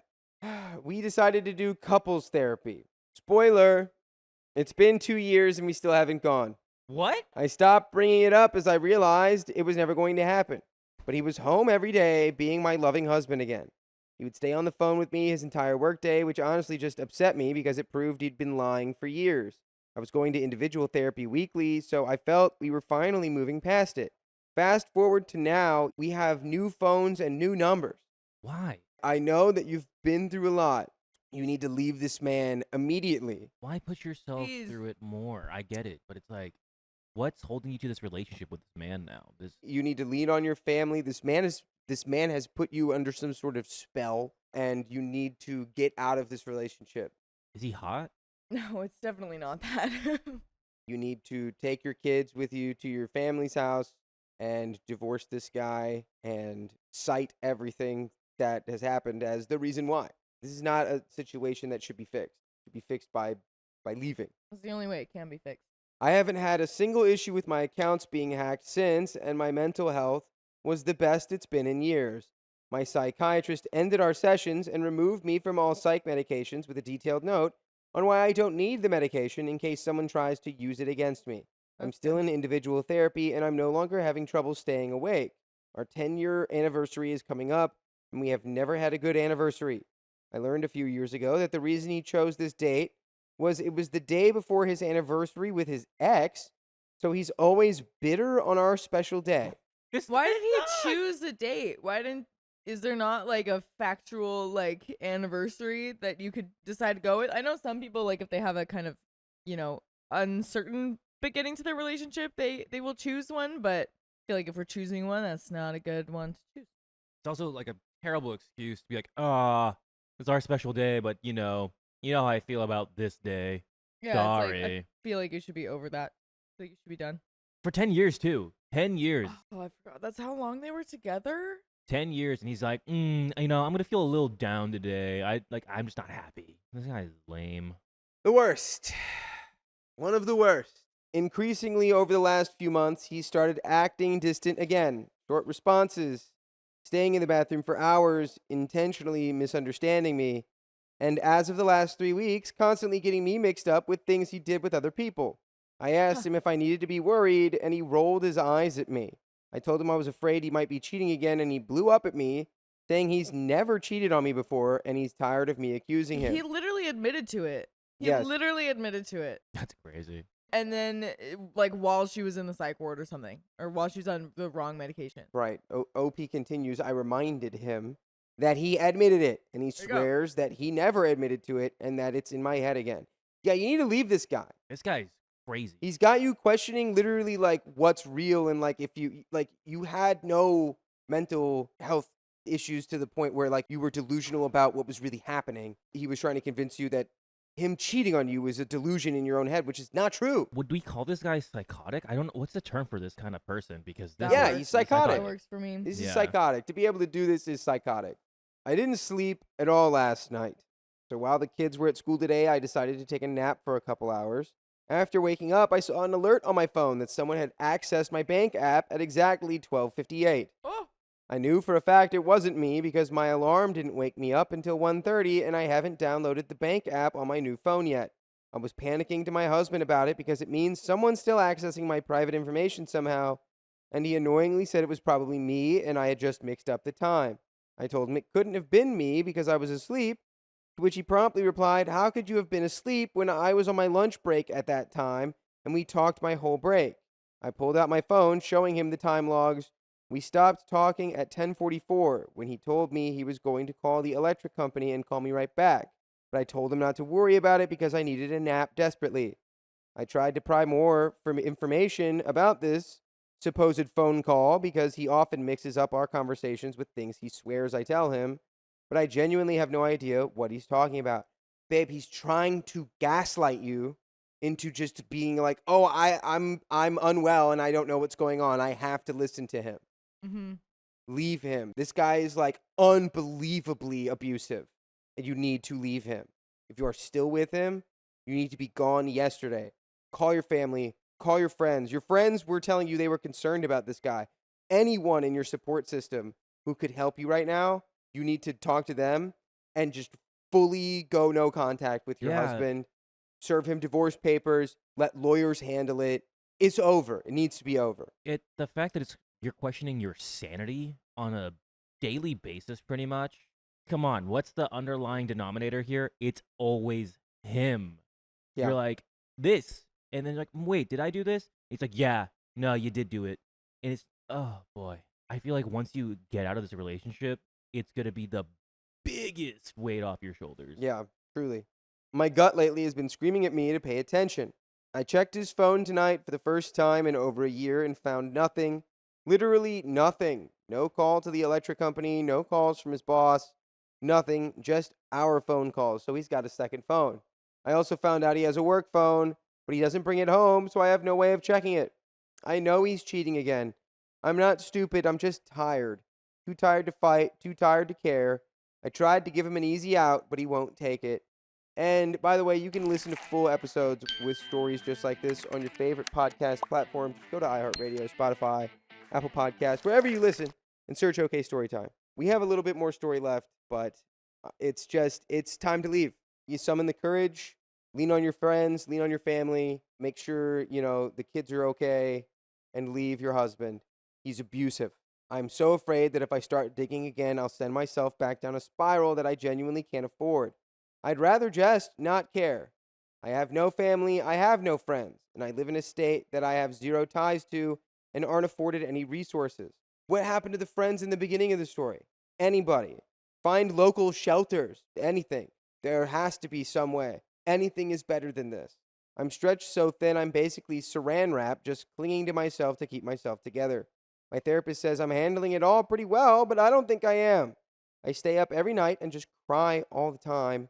And that is the end of that story. Oh, man. I know that's really hard to hear, but it's not going to get better until you leave this guy.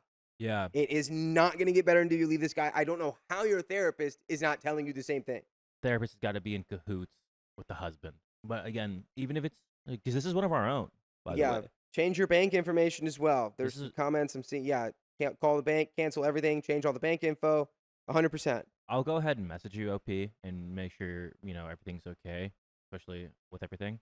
I hope everyone in our community can message you and hopefully just give you the push that you need to get out of this relationship, because this is 10 years of your sanity just being played with, toyed with.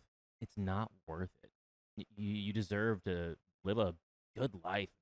This is not a good life. Oh man, waking up on a daily basis to this. And it's like, we'll get better, but then he just gets worse.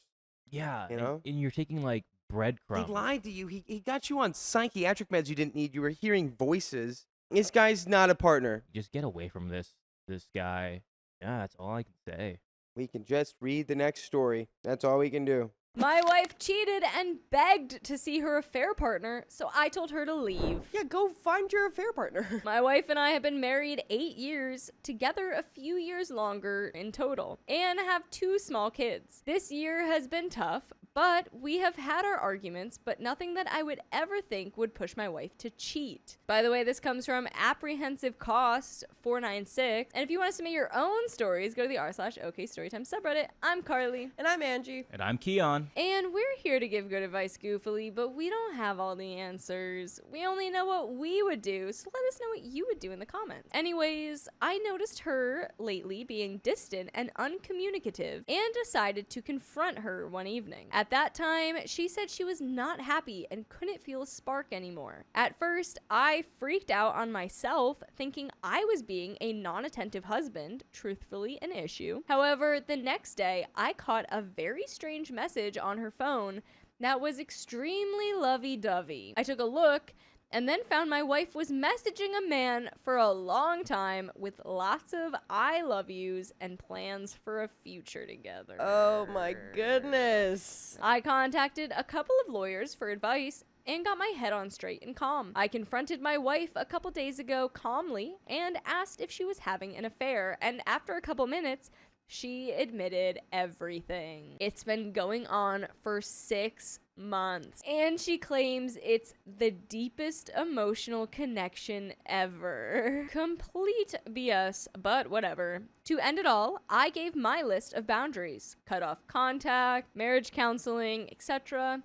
The thing I think was the final nail was that she got extremely aggravated about cutting off contact, especially when I told her to do it in front of me. She even insisted on seeing him one last time for closure. I held my ground and told her if he was so important, pack a bag and go live with him. She backed off, but not before calling me a controlling a-hole. She sent a text this morning and showed me, but my spidey senses tell me she'll try a different means of communication. I'm thinking there's no hope, and I honestly don't want it at this point. But I just wanted to be able to tell my kids in 20 years that at least I tried. We have marriage counseling tomorrow, but I'm thinking it's time to file before wasting any more time or grief. I'm cautious about moving too fast because of my kids, but is this the right way to do it? We have an update. But interesting. I mean, I don't see much problem in it, I'm not gonna lie. Update. The past few weeks have sucked, but they've given me time for a lot of soul searching. As an update, my wife and I did attend some counseling after the initial confrontation. This particular counselor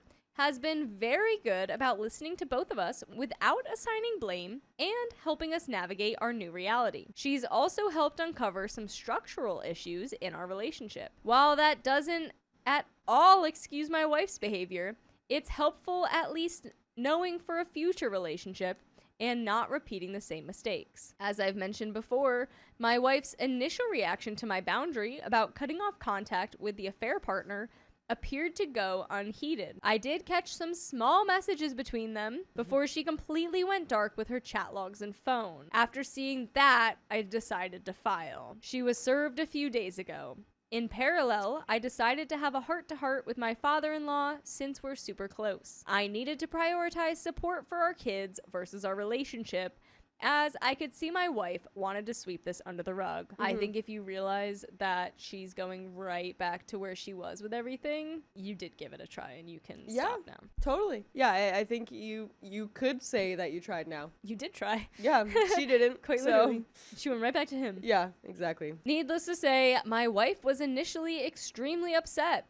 Her fantasy was blown up. Our therapist talked it through with her from my point of view on why this needed to happen, and I think she's starting to realize the consequences of her actions and see that there are real things that are going to be lost. From here on out, I'm just trying to process the new life ahead and the huge change in my identity from a husband and father to something else. Same with her. Since I filed, my wife was immediately shocked when I dropped that on her. She's been very emotional these past few days. I honestly think she thought I would never be able to walk away. I've kept her at arm's length, but I have seen a distinct change in her. On a positive note, we've talked more, kept our conversation civil, and focused on our shared priorities, mostly the children. I've made it very clear to her that she left a huge wound on me and that she has to do the heavy lifting to help repair and give me space and time if I can ever begin to forgive. I'll say it again, her actions are the most selfish, self-centered, horrible thing you could do to a person. But I have not lost sight that we still need to raise our children,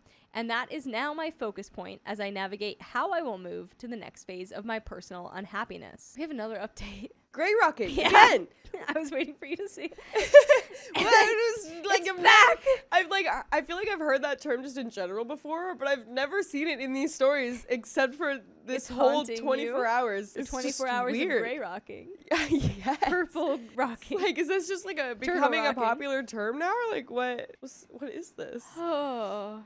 But Do you have any thoughts? Yeah, I mean, it's kind of interesting. How do we think he's going about it now that his wife is like seeing change? Is it just kind of like he's just observing like, it? we're just gonna focus on Yeah, kids, co-parenting. that's the way to do it, I feel. Update 2, gray rocking during divorce proceedings. I'm gray rocking during divorce proceedings for now, since I want to spend as much time with my children as possible. I'm in a separate room too, which has helped me begin to get that distance. I've implemented gray rock with my soon-to-be ex-wife.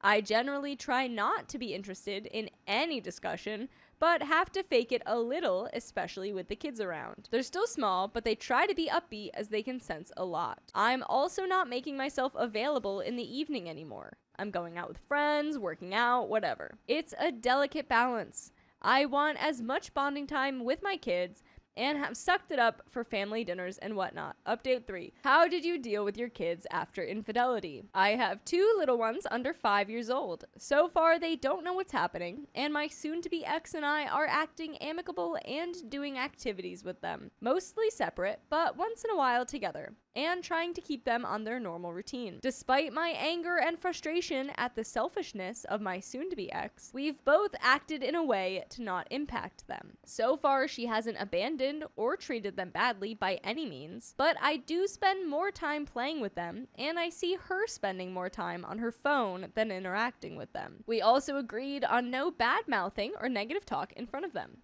So far, it's going good. The only wild card is when we're separated and the affair partner decides to enter the picture officially, but I'll just deal with that when it comes. Update 4. My soon-to-be ex has expressed wanting to be friends, but I haven't entertained this. I expressed clearly that I can't offer friendship to someone who has betrayed me so badly. I'm still in the divorce process and not thinking of dating or anything at the moment. I did get the jump after filing and told some of the in-laws, my family, and some friends, but I didn't broadcast too widely, as I want to keep some things quiet. That being said, I know my soon-to-be ex likely threw down her side, and I'm getting some cold vibes from a lot of her family and some other folks. I know blood is thicker than water, but it sucks when your close family turns their back, despite you being a good dad and husband, and the wife being an immoral turd. The past few months have been frosty but relatively drama-free, as my soon-to-be ex and I separated our lives in the house, but still did things for our children. The discovery and mediation process proceeded pretty quickly. We agreed on 50-50 custody for our kids, along with schedules and holidays. Since it's a no-fault state, asset division was by the book, with some give and take. I'll be finding a place soon for a fresh start. The final conclusion is on the horizon, but for the most part, the divorce is complete. But I'm glad they're actually taking action. That's honestly a relief from the last story. And it seems pretty chill. I don't have anything to say because it's going smooth. You're figuring it out. Yeah. You're just telling us your story.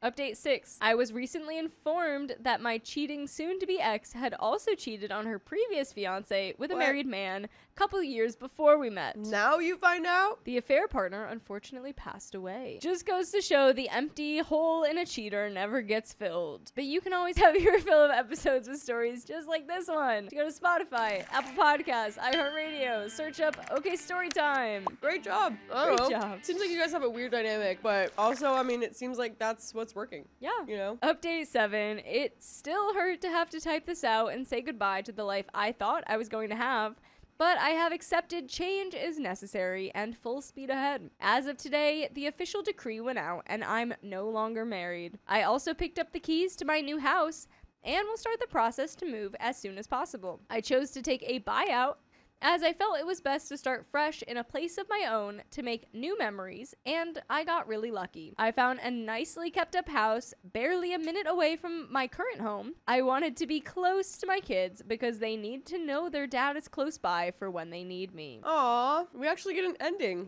for this An one. actual ending. My wife cheated on me with her boss, even though our life was perfect. Well, it ain't perfect no more. My wife, 36 female, and I, 34 male, have our 7th wedding anniversary coming up in less than 2 weeks. We've been together for more than 10 years with no history of fighting or separation. Pure bliss for me. Laughs, family trips, growing businesses, yard projects, 2 beautiful young boys. By the way, this comes from San Fran Ganga, and if you want to submit your own stories, go to the r/OK Storytime subreddit. And I'm Angie. I'm Sophia. And I'm Keon dressed up as Lilo. And we're here to give good advice goofily, but we don't have all the answers. We're just going to guess what we would do in this situation, but let us know what you would do in the comments. So, OP says, this past year, my wife interviewed at a highly respected long-term care facility and was offered a high position by the guy who is now her boss. Since taking the job, she has talked very highly of this man and his focus on family, success, and how he believes in her ability to succeed at the company. Fast forward a few months, and there I sit, incredibly suspicious out of recent out-of-character actions. While this new role brings some out-of-office activities like golf and fundraisers, some of the stuff just stunk. Over time, my intuition was screaming that something was wrong. There was a night when I found myself pacing the house in terror that something had happened to my wife while she was out for drinks and dinner with coworkers after a golf tournament. At one point, she said she would be home in an hour. And that came and went, then another hour, then a third. We share our locations on our iPhones because we have 2 little boys and figured it couldn't hurt to know each other's whereabouts. Her location was stuck in the same place on the side of a busy road, nowhere near where she said she was going. Her phone kept going to voicemail. Finally, she called to say that she was on her way home. I told her how terrified I was, and she explained that her phone had no battery and she was in a coworker's car without a charger. I attributed it to the new job and her efforts to fit into the social scene. Her story added up for the most part. The road where her last location was shared wound up being on the way to the restaurant they were supposedly at. Still, this disconnected behavior had never happened before. Fast forward a couple of months, my wife has become obsessed with her workouts, her weight, and wanting a bigger chest. Her morning routine in the bathroom has become longer and longer. My wife is far more fit than your average gym goer. She's absolutely gorgeous. A day came in early August when she invited her boss and some coworkers over to our house for daytime drinks. I thought to myself, I finally get to meet this amazing boss. They arrived, and that's when everything hit me. This guy, while much older than me, is handsome for his age, almost 60, but somehow incredibly awkward. Oh. Not once did he look me in the eye, and when I shook his hand, it was soaked with sweat. That's when my intuition screamed again, steering my suspicions towards him. He didn't stay long and barely interacted with my wife. He asked me what high school I went to while looking in another direction. He drank an adult soda and left. In the days leading up to the morning race, my wife had been talking about getting drinks with her friend later that night to celebrate a birthday. When her coworker left for the day, she decided she was going to go. She went upstairs, dolled herself up, and came down looking awesome. She kissed me goodbye and left for a bar on the east side of town. Less than an hour went by, and I thought it was weird that she never texted to let me know she got there. I pulled up her location to see that she made it okay, and to my utter confusion, her location was showing at work. Not exactly the office she works at, but a building tucked away across the street from her main building. One she's never mentioned working in. She came home not long after, awkwardly over-smiling as she greeted me on the couch. She was gone for about an hour max. She kept telling me how much she loved me. She hopped on top of me, and we made love. For a split second, I thought, is it possible she was just with someone else less than 10 minutes ago? You're right. No way. I convinced myself she parked there to make a call or something. Over the next few weeks, things seemed fine, and I somehow put the parking lot incident in the back of my mind. Our sons had been going to summer camp, surprisingly enough, on the campus where she works. Some intense issues at her job either required me to pick up the kids or she'd have coworkers, guess who, watch them for a few minutes. I learned of many times that her boss had my kids in his office, giving them snacks and letting them play on his computer. They actually got to know him. We took a week away at the beach with the wife's family. Every day was on the beach, taking the kids on bike rides. It was pretty good. We both jumped back into a hectic work week, starting with my wife asking if I could pick up the kids midweek so she could go out with coworkers. I was thrown off because it was our eldest son's first day of kindergarten and we had just returned from vacation. She said one of her female coworkers was having a tough time in a divorce and wanted to organize a little golf outing followed by dinner to catch the first preseason football game. During the week at the beach, this plan also included her female coworker grabbing a hotel because she lives far away. My wife said she was thinking about catching up with her there before golf because of the rough stuff that she was going through. I thought this was really strange, but kept my thoughts inside. I agreed to pick up our kids. Keep in mind, I pick my kids up at the after-school program at my wife's place of work. I work 40 minutes away, so it was inconvenient given that I'd have to leave my business early to get the kids. The day came. We took pictures that morning for our son's first day of kindergarten together. We walked him down together, but she was rushing because she didn't want to be late for work. She's usually so invested in stuff like this. Later in the day, I barely got out of my business in time for the 45-minute drive to get the kids. There was a road closure and heavy traffic. I was running late. Everything was against me. As I sat in traffic, my mind started racing. This makes no sense. Why would she have me get the kids? It was our eldest's first day. Why is she out tonight? Doesn't she want to see him?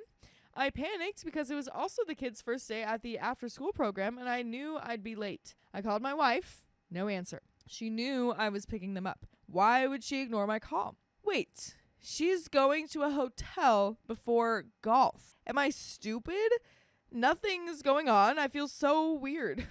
Okay, what does Wait, that what? mean? Opie was like, wait a minute. She's going to a hotel. Yeah. No. Nothing's going on. Nothing's going on. I feel so weird. In traffic, I pulled out my phone again, hating what I had become with this location tracking. Why is she doing all of this when she knows that you have her location? Yeah, that's a silly goose move. Silly goose. Her location was at a hotel in the city where she works and where we live, further from the golf course than one would expect. There's no way she's there with her boss. If she is, I bet they're all there at the bar. Sure, OP.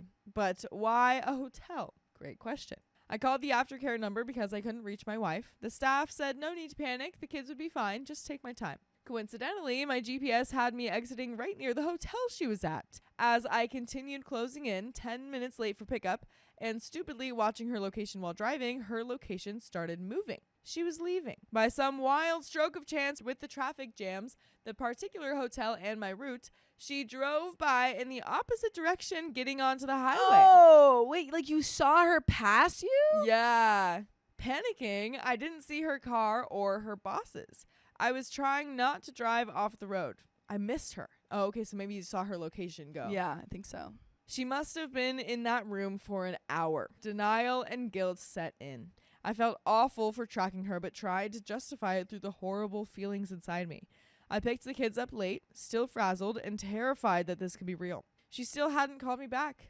My kids felt so dependent in my hands, and I was terrified for them. Finally, she texted back after we got home.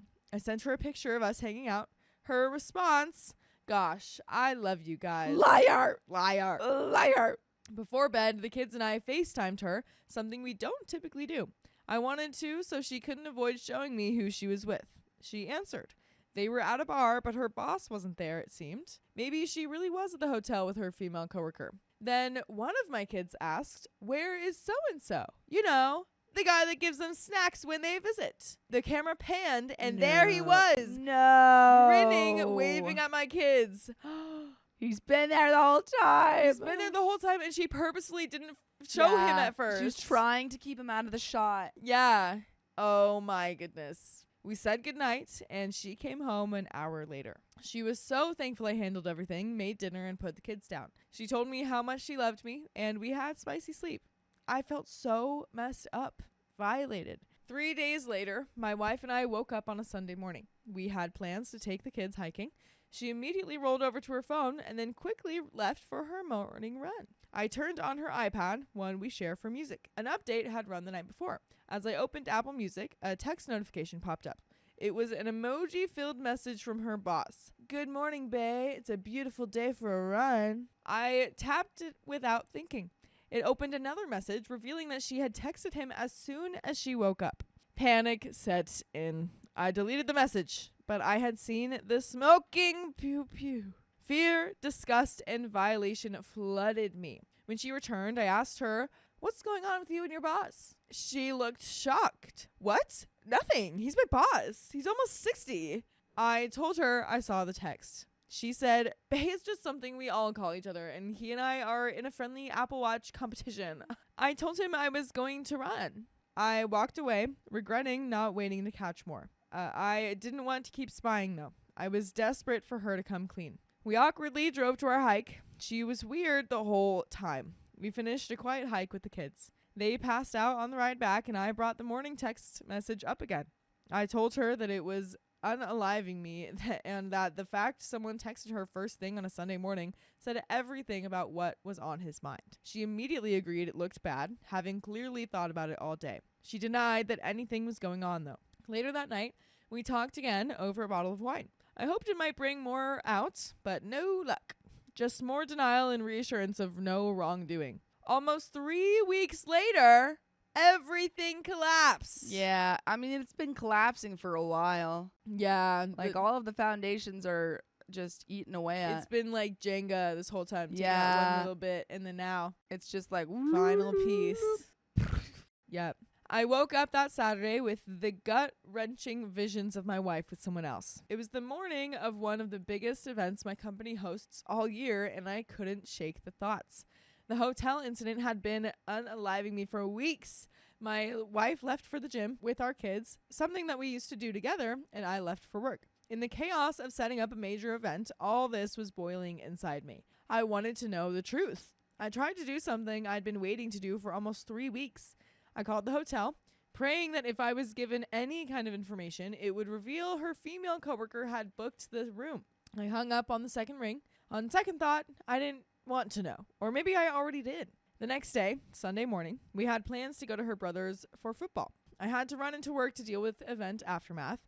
She left for the gym, planning to pick me up later. I started packing up and looked over at her iPad.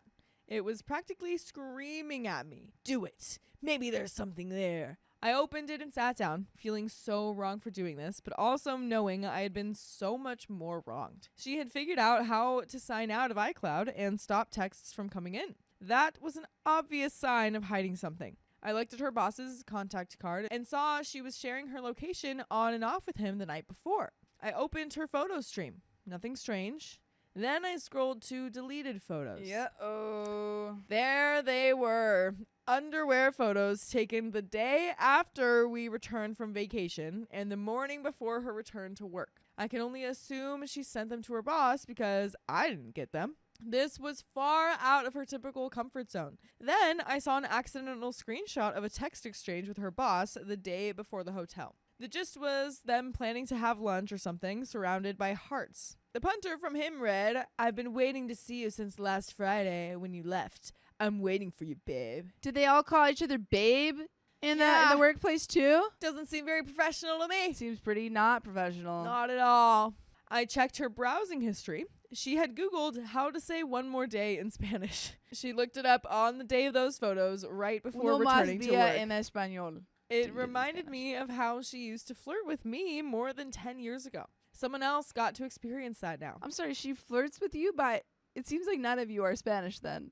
You can probably, well, maybe just the boss. Well, because it sounds like OP is saying that Oh, that's yeah. how she used to flirt with him by being sure. She's like, Mi I know Spanish, amor. and it's just Spanglish. Yeah, yeah. Like, She's like, hmm. Yo quiero un No, she's like, Tu amor. yo wanto you me amo tu cabeza. She's like guacamole. I was like, wow, guess she so. said the sweetest things It's to like, me. it reminds Exotic. us of when we were young. Yeah. I was absolutely convinced at this point. My 2 months of denial had no fight left in them. My life was about to change forever. I texted a business partner of mine who also happens to be one of the top divorce attorneys in the state. He called me right away. I walked him through what had happened as best I could in a panicked state. He calmed me down and said the only thing to do was to get her alone and put all the cards on the table. After speaking with my attorney, we eventually headed home. Nothing was said. The tension was unbearable. Finally, after I was sure the kids were asleep, I sat and waited in the kitchen. I asked her, "Where is our marriage headed?" I told her that she and her boss had something going on and that the information I had was indisputable. She broke down, but there were no tears. Before admitting anything, she started saying that she had felt disconnect from me this summer. The first incident happened in early June. These had been going on all summer since she started working with him. She went on to say that they spent time together but didn't admit to anything more. I asked her directly, "Have you had spicy sleep with him?" She said no. I asked, "Has anything happened?" Again, no. Liar. I pressed further. She finally admitted they kissed. I let it sink in. "Where?" I asked. She hesitated. "After work." "Where?" I pushed again. She couldn't answer. I said, "Was it at a hotel?" She said yes. "Was he there?" "Yes." "Was your coworker there?" "No." "So you went to a hotel with your boss and kissed?" "Yes, but that was it. We just went to kiss and hold hands." We just rented out a hotel Yeah. to kiss and hold hands. That's you know, all. Something we can only do behind closed doors. behind closed doors With a and bed paying there. $100 a night. Yep, that's all. I told her adults don't go to hotels and kiss. She didn't deny it, but claimed she couldn't bring herself to go through with it. Like that mattered now. Then it hit me. Wait, you asked me to leave my job early to pick up our children from the after-school program at the place you work with this guy so that you could leave early to go to a hotel where you two planned to have spicy sleep on our son's first day of kindergarten. Not the first day of kindergarten. Not the first day. My goodness. She was probably just really nervous. She's just so nervous. It's like, oh, what if they don't? She can What if handle the it. kids at school are mean Yeah, to him? right. I gotta have Gonna t- spicy sleep with my boss. I'm gonna have so to talk nervous to my about kid's that. teacher if I go. The conversation went nowhere but deeper into heck. We went to bed. She cuddled me, and it was disgusting. I felt infected, violated, ruined, and motionless. I laid awake for 3 hours, then went online searching for success stories of couples who came back from this. There were none. It was all advice about how to accept the situation and move on, regardless of money, kids, or history. I started contemplating divorce, but realized I had been awake all night, shattered and sleepless. She woke and asked what I was doing. I had no answer. Then I asked about the parking lot incident, the one that first sparked my suspicions. She admitted meeting him there, but said that they only talked in the car. Another detail left out. Another lie exposed. While I've lost her, I still have them. Finally, I pulled it together and went downstairs to make coffee. She had no idea what I would do. At one point during the night, I told her I didn't think that I could get over this. Everything we had built together felt like nothing. She said she wanted nothing more than our children, our marriage, and our life. And apparently your boss. She promised to cancel her upcoming business trip to California with him and withdraw from the program that forced them to work closely together. They would now be on opposite sides of the building. None of this really means much to me. The thought of splitting up is more painful than the thought of living with this right now. I can't focus. I can't work. I can't eat. Do I let the dust settle? Do we try to make this work? Is counseling worth a shot? How can I possibly trust her again? This was the cruelest thing ever done to me. It is life-ruining, and she did it without any awareness of that. And you can listen to full episodes of stories just like this one with so much awareness. Just go to Spotify, iHeartRadio, Apple Podcasts, or your favorite podcast app and search OK Storytime. How can we possibly still be in love? She says she loves me. Are the months of lies worse than the act itself? She definitely had spicy sleep with this man. Of course she did. There is no way she can prove otherwise. Does she need to see a psychiatrist? How did I miss this? This is not the person I married or the person I know. Where did this reckless fool come from? Do I tell the boss's wife? Do I tell her parents, whom I'm close with? Do I inform her work? And that is the end of that story. My wife cheated on me with my friend after I let him live rent-free. Dang, that's not a good house guest. After 21 years and 2 kids, my wife decided to have an affair with my now former best friend. He and I served together in Afghanistan. He was going through a divorce and blamed his wife for cheating on him. Turned out he was caught sleeping with 2 other friends' wives and was sent to Afghanistan to get him away from them so those families could heal and work on their relationship. By the way, this comes from Adam T1000, and if you want to submit your own stories, go to the r/OK Storytime subreddit.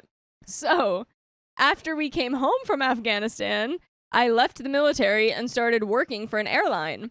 When my former best friend retired, I helped him get an airline job too. Not the same company, as he failed the interview at mine.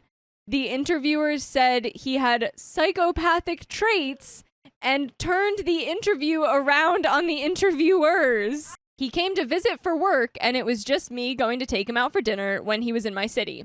Eventually, my now ex-wife said that she and the kids would like to meet him since he was my best friend and we talked all the time. So I brought them all out to meet him on his next trip, and he charmed her and the kids like he does everyone. Super manipulative and deceptive. He then asked if he could come visit, not just for work, and I invited him to stay with us in our home. That turned into a monthly thing. I thought it was great to get to spend so much time with my best war buddy. He had alternative reasons. After a few trips to visit us, he shared that he wanted to move to our city and asked if he could rent my guest suite from me until he found a place of his own. I welcomed him in and didn't think twice about helping my buddy out. As soon as he moved in, I barely saw him anymore. I would get my airline schedule and give it to my wife, and she would send it to him. Then his airline would bid for schedules after mine was released, and he made sure he was in my house when I was working, and he was working when I was home. This went on for 6 months. Not only did I not see him, but he never paid me a dime and used those 6 months to have complete access to my family and home. Looking back, I see how utterly dumb this was to allow a divorced man to be in my house around my family when I wasn't there. I started getting the Oompa Loompa vibes around my birthday when she started dressing nicer, doing her hair and nails, and I would see them drinking coffee together in the morning. She never drank a drop of coffee before him living with us. My 40th birthday came up and she didn't even say happy birthday to me that morning. Something was off. That's way not off. okay. Not telling someone happy birthday is not okay. We were still having spicy sleep. In fact, it was more frequent than ever. But not even a happy birthday on my 40th. Something was up. We had a Ring camera in the living room to watch the dog when we would travel. I hadn't been snooping on my family while on the road, but should have been. They both knew that the camera was there too. 2 days after my birthday, I was on a trip and the camera goes off in the middle of the night. She's running downstairs from the guest suite in nothing but her birthday suit. I rewound the video and watched the previous few weeks and saw it all. They had spicy sleep in my living room, groped each other, and made out in front of my kids while I was at work. It was brutal. I punted him out and took my wife to intensive marriage counseling. She lied through her teeth to the therapist and made me feel bad about her cheating. And the therapist wasn't like, well, you cheated on your husband. So how do you lie about that? She said that I wasn't attentive enough, that I was a bad dad, that I never let her do what she wanted, that I didn't speak her love language, etc., etc., etc. All blame shifting to me. I was gaslit so hard my head was spinning. I lost 40 pounds in 2 months and was a wreck. 3 therapy sessions a week weren't helping, and she was caught sneaking out to see him over and over. Yeah, you need Your to marriage leave. is done. Your marriage is over. I don't understand why we're still here. I mean, I probably because of the kids, but still. Why we're not talking divorce. Yeah, you're not going to be a good father if you're losing 40 pounds in 2 months and it's insane. Just in a terrible mental health, mental state. When I would present her with the proof on the continued affair, she would deny nonstop. She lied to the therapist constantly until the last session where I showed proof of a recent spicy-related encounter with him 2 days earlier. She swore she had been no contact for over a month. The therapist's jaw was on the floor. After that session, I finally decided this wasn't the life I wanted and initiated the divorce. So, nearly 6 years later, here we are. She got a job teaching at my kids' high school and manipulates the kids daily. They know what she's doing, but they still want a mom. My kids hate her for what she did to me and all the lies she told them about me. They are 15 and 17. They know the truth about what happened, and my ex is still with the guy. She told them 5 different stories about how they started dating after the divorce. I set the kids straight, and then the kids find her handwritten cheating love letters in her home that detailed their affair while we were married. I can't make this up. She has lost all of her friends. She has made some new acquaintances at work, but they don't know her. All of her old friends have seen the videos, emails, texts, and wrote her off like a bad case of herpes. Are you like sending them out to everyone? How are they getting this? Yeah, maybe don't do that. Maybe no. Maybe she has so many I mean, if she's lying details this about much. it. She probably shows it to them. Yeah. She's probably bragging. Yeah, she's like, yeah. I mean, me. right in front of the kid, she might just be doing it in front of everyone else. That's true. She could just she be has no taking him shame. out. She has no shame. She spends every free minute with him, and he is still sleeping around on her, according to mutual friends who have kept tabs on him. I mean, that's what happens when you start cheating with a guy who's literally known for being a serial cheater with his friends' wives. What do you think is gonna happen? My ex-wife is just one of many for this psycho. As part of the divorce, I agreed to a $1 million settlement over 11 years, nearly all of it in cash minus $125K in IRA for her. We had a lot of retirement accounts, military retirement, home, brokerage, etc., to divide. I kept everything and agreed to pay half upfront in cash and IRA, and the rest over 11 years with restrictions. The alimony has the standard clause that it will end if she gets married, but I also added in that it ends if she cohabitates. That is not part of the state law at all, but I got it added in mediation. So 6 years in, they still aren't engaged or living together. She has the perfect setup. He can tell her she has to keep her house and can't live with him. Since my kids loathe him, she can't bring him around the kids, so he is free to play with other women while she has the kids half of the month. In 5 years, when the alimony ends, do you think he will finally move her in? 11 years in? I'm almost enjoying watching this. She has burned through every penny I gave her up front. $480,000. It's all gone. I double her paycheck with my alimony child support each month, but she has expensive tastes for a school teacher. Our last month of marriage, she averaged $11,000 a month on her credit card. I now give her just $3,000 a month. I'm saving a fortune by not having to support her reckless spending. If you subtract out the money she was bringing into the marriage from her average monthly bill, that left me with $8,000 in credit card debt to pay off each month. Now just giving her $3,000 means I save $5,000 a month. That's a $60,000 a year savings just on her credit card alone. Divorce has been an amazing financial boost. My income has increased fourfold since the divorce, and she gets none of the extra. I also wrote that into the divorce. My net worth has also quadrupled, and I'm well on my way to an early retirement if I so choose. She, on the other hand, just started working for a city school at age 43 and has no retirement savings other than the IRA I gave her. She will be working for a long time unless she finds someone to marry her and pay for her.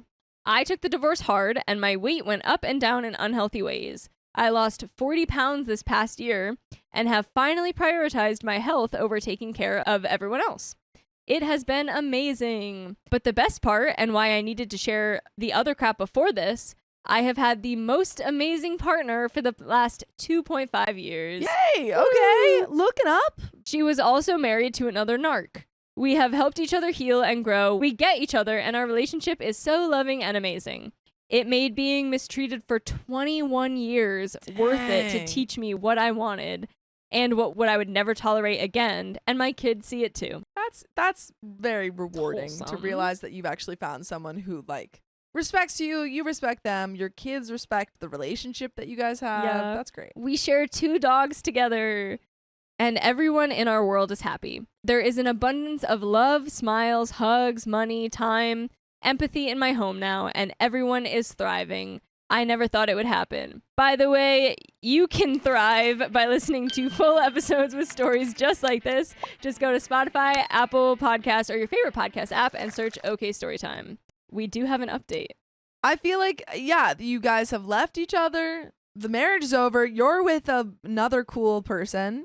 Your kids know the truth. I think everything's good. Everything's great, right? Everything's great. Nothing's gonna happen, right? My ex has gained a ton of weight and is almost unrecognizable to me.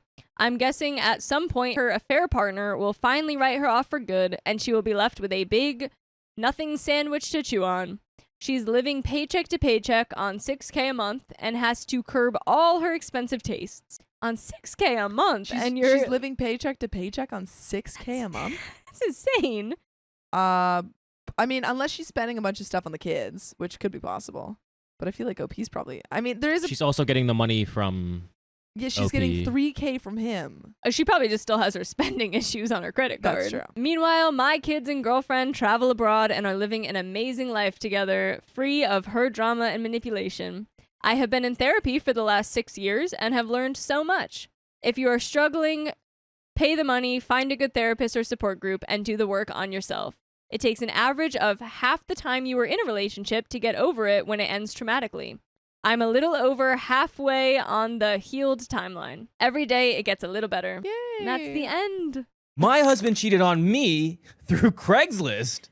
Oh, would you look at that? That's fancy. My husband, 40 male, and I, 40 female, have been married for 17 years. It's always been easy. We never fight. We are a good team. We come to agreements easily, even if we didn't at first. Basically adhering to the, if you feel so strongly that you want to put your foot down about this one, then sure, we'll go with yours. Because we so rarely disagree. I like hanging out with him. We share fun friends. We have kids whom we parent almost equally. I say almost because he works slightly longer hours than I do, so I tend to deal with them a little bit more. He is awesome in the house. He cooks beautiful meals, helpful with cleaning. And by the way, this comes from user deleted. And if you want to submit your own stories, go to the r/OK Storytime subreddit. So, all of our friends joke about us like the perfect couple. Hope I can find a relationship like you've got. You're so lucky that you trust your husband to travel for work with women like that. And have asked me for a relationship advice like I would know the answers. Usually I don't because I'm not good at fighting. We never do it. Our marriage has been easy, comfortable, comforting, happy, and calm. We're both very laid back and avoid stressors of any kind whenever possible. We have always shared the view that infidelity is a deal breaker. Once a cheater, always a cheater. Why would someone ever put themselves in a position where it could happen to them a second time? It's easy to make hard and fast rules about it before you're in it yourself. Now here it comes. I logged on to his laptop because mine doesn't have the program I needed to work on real quick. Open up the browser and there's a throwaway email account with a conversation open between him and another woman. Dun, dun, dun. I thought nothing of it and went to open another tab, but after I opened it, my brain registered having seen the words, I can't say that.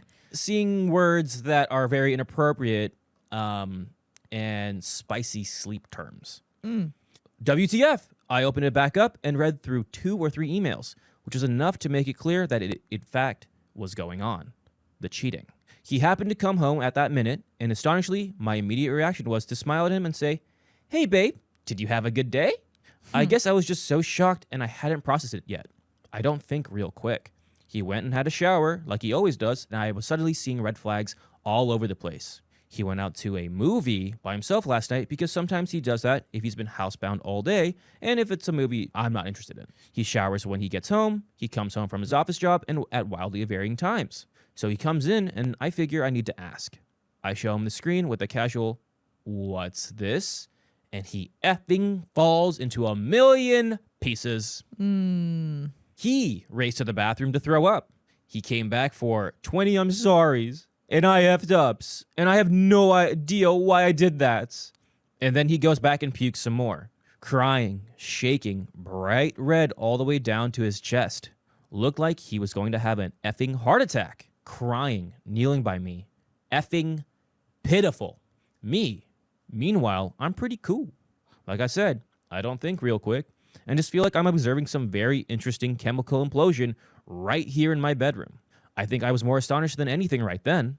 So now, like 10 minutes of theatrics in, I start asking a few questions. Who is she? No one I know. How long have you been seeing her? A few weeks. Do you love her? No! Is that where you were last night? No. What? Still very calm. Still mostly flabbergasted, and he started off with trying to sugarcoat it. Oh my God. So many details. Yeah, And he started off with trying to sugarcoat it. He did some Just fun stuff for me. Third base. Yeah, third base for me, not for him. Yeah. But collapsed pretty quick into what I think is mostly the truth. Saw her a few times, sneaks out of work for a midday spicy sleep with her. Feels dirty afterward. Yeah, but not so dirty you didn't keep going back, right? Then he jumps up and says, "Obviously you wouldn't want to have me here, so I'll go sleep on the couch." And takes his sobbing butt out to the couch and stays there all night. So now I'm left in the dark to digest all of this. And I'm still just so shocked. Lay there awake all night. Could hear him awake out there all night. He was probably like going, Yeah. More puking noises. Yeah. Gosh. About 2 a.m., I start crying. Here it comes. I'm starting to get it now. And he comes in and sort of half-heartedly tries to pat me. It's not your fault. I'm sorry. But he's clearly terrified to console me in any real way. Probably the safest.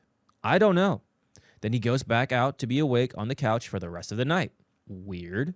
We get up, get the kids ready for school, go to work. Me trying to be super normal with the kids, but too mad to even look at him. Him slinking around like a frickin' feral cat, that is. Off to work, and he sends me an email. So sorry. All that. What an idiot. Can't believe I effed this up. Don't know why I did it. I love you. I'll do anything. So sorry. Blah, blah, blah. Then a few hours later, he emails me with a big, "I've been looking online about people who have been effed over like I did to you, and here are some things I've learned." And then continues to apologize. Take full responsibility. It wasn't anything missing in our marriage, he says. Then a few weeks ago, he posted something on Craigslist for a workout buddy, whom he then met. She propositions to him. They hooked up. The rest is history. I believe most of this. I feel like he's come mostly clean, but the fact that he initiated the Craigslist post has me on effing fire. Okay, now I'm really effing pissed. I think it's hitting me now. I have effing rage. I like how just the mid post, it's like processing for OP. No, literally. It's like, this is literally, I mean, it's journaling for these people. So it's like, he's like super chill. Didn't feel bad. But actually, wait a second. Whoa, this is crazy. This is stupid. He said, sorry, I'm just typing this in all caps. Right. It's starting to click. I can't call him right now. I'm at work. So I fire off an email back, replying to all his points. And I basically punish him with my ire as much as I possibly can with my piss weak all caps. I have never felt anything like that before. I effing hated him. How dare he? End of work, I go home, normal in front of the kids. The kids go to bed, and he slinks in and says, can we talk now? I'm calm again, emotionally drained, and say that I really don't know what to say. I burned my fury out earlier, and now I'm just sad. He cries again. So sorry. Again. I'm such an idiot. Again. I'll do anything. Again. So here we are. What the heck happens now? Do I cut my losses and get the F out and go through the withdrawal of what has been a great marriage? Or at least I thought. This is a sucky option though, because while I'm happy living in this town, if I wasn't tied here to his work, his family, and our mutual friends here, I'd rather live in a different country where I lived before. But I can't have our kids living thousands of miles away from their otherwise good dad. I just don't know where to go from here, and we have an update. Yikes, man. Oh my Angie. gosh. Well, I mean, I kind of think you do know where to go from here. I kind of think you know that you want divorce. If you hate him like this, if you feel so betrayed, it's like, and you have decided that like cheating is a non-negotiable. He did that. You literally stated it. Once a cheater, always a cheater. It was like one of the things that you guys agreed upon, and he broke that. Right. And I mean, he's definitely going the route of trying to apologize, but trying to degrade himself. Yeah. But it's like at the same time, At the same time, it's like you can't. Okay, you can keep digging, but Yeah, I'm not changing my opinion. Right. Exactly. It's like that's not gonna actually convince someone. Yeah. It's just gonna possibly manipulate. Also, to the very beginning of the story, where you guys are like, we don't argue at all.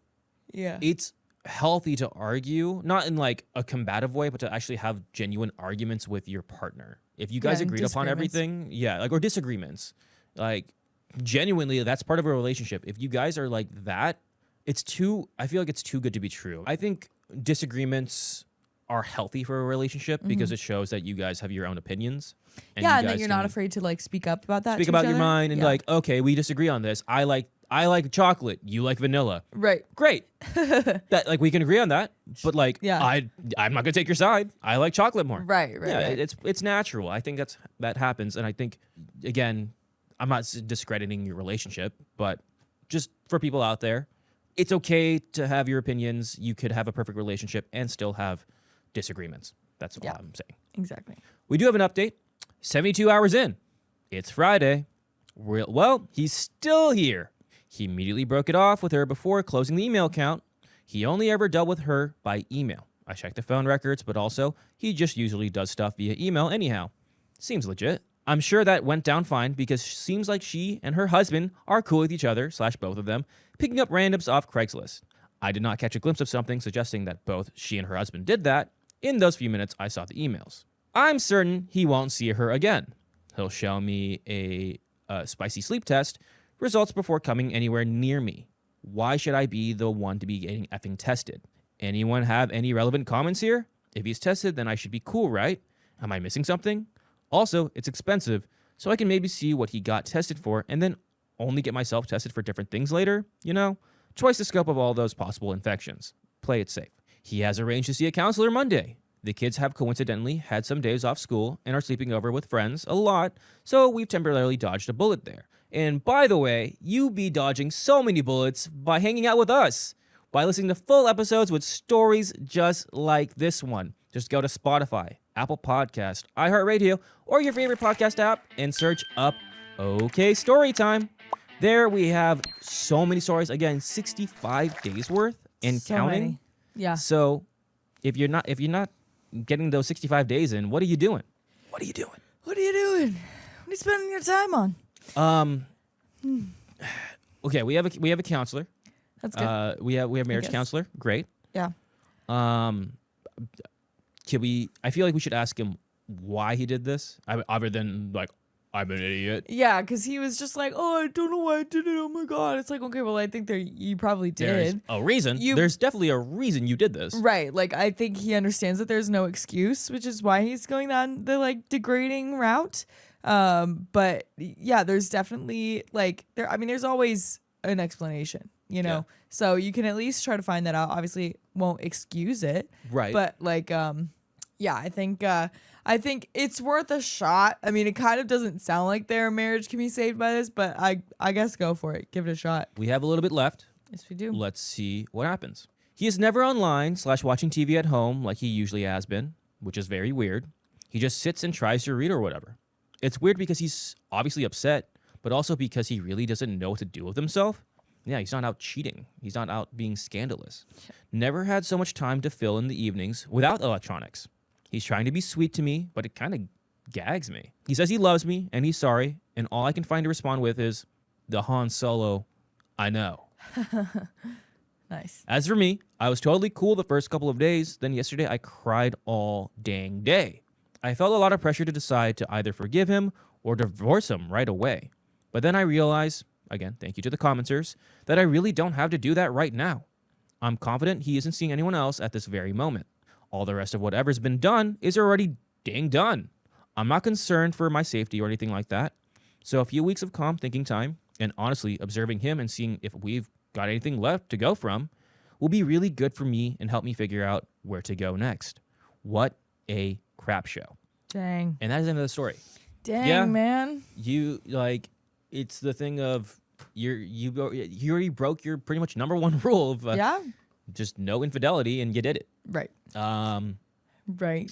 So, yeah, I mean, again, it's like you're doing the best you can with trying to work on things, but and there's nothing you need to do. You did nothing wrong. You caught him, and he's like upset about that you caught him, and he's upset that like I cheated on my wife, Right. as he well darn should be. But yeah, you got to be like, hey, where do we go from here? And again, do it on your own accord. Do it when you have, because Opie doesn't think, like she said, like she needs to process a little bit more.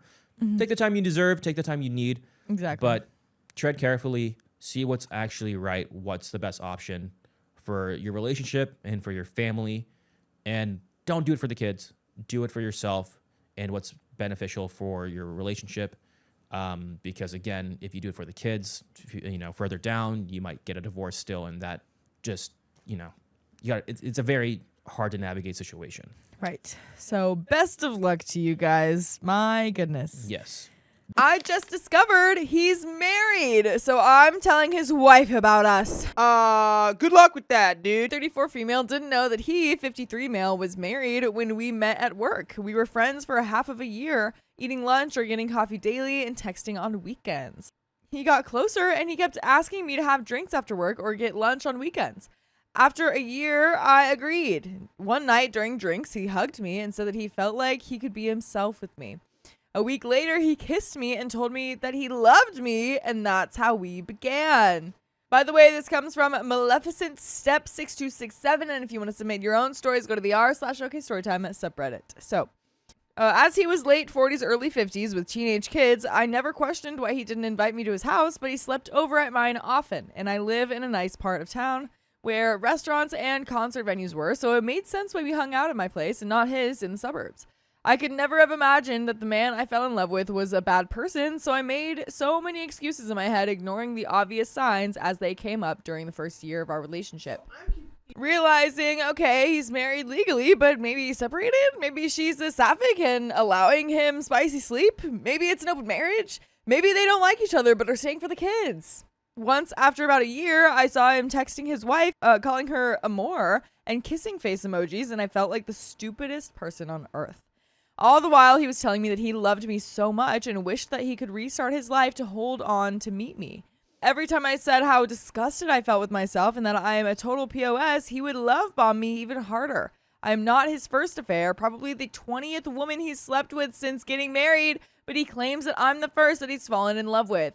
He claimed that his affairs started when his wife told him that she didn't want to have spicy sleep anymore after having kids 10 years ago. But then later he told me that the last time he had spicy sleep with his wife was the same year he met me. Later, I found out that he had been cheating on her ever since that they were engaged, and he never stopped since. His work allows him to travel a lot, and he told me, quote, funny stories about threesomes in Australia, one night stands in New Orleans, getting hit on by girls in fancy hotel bars in Paris, sleeping with spicy dancers and waitresses at Twin Peaks and nightclubs. That's actually one of the reasons why I didn't think he was married, because if he was, how could he get away with so much for almost 25 years? He even brought back a few women to the house that he shared with his family. He told me not to feel bad. If it wasn't me, he would be with one of them. The guilt of my part to play and my desire to do the right thing are now strongest. When I found out he was married, I wanted to see his wife for myself to ask her what the deal was with their marriage. But if I'm going to be honest, I loved him too much and didn't have the strength to give him up. And if it was really full on cheating. He told me recently he was just telling me he loved me in the past because he wanted me to be his girlfriend. But since those days 3 years ago, he's changed his mind. Who is this man? Honestly, though, you've earned this. I hope this is a big old wake-up call for you. I hope so. Because what? You worked to get here. Right? He said, oh, he's like, bad. I loved you, but I just said that to you to get you to be my girlfriend. And now, 3 years later, I changed my mind. You should maybe not believe the things that come out of the guy who openly flexes he's cheated on his wife with 20 plus people. What? And 3 years ago, dude. They've been together for 3 years now. This girl. Yeah.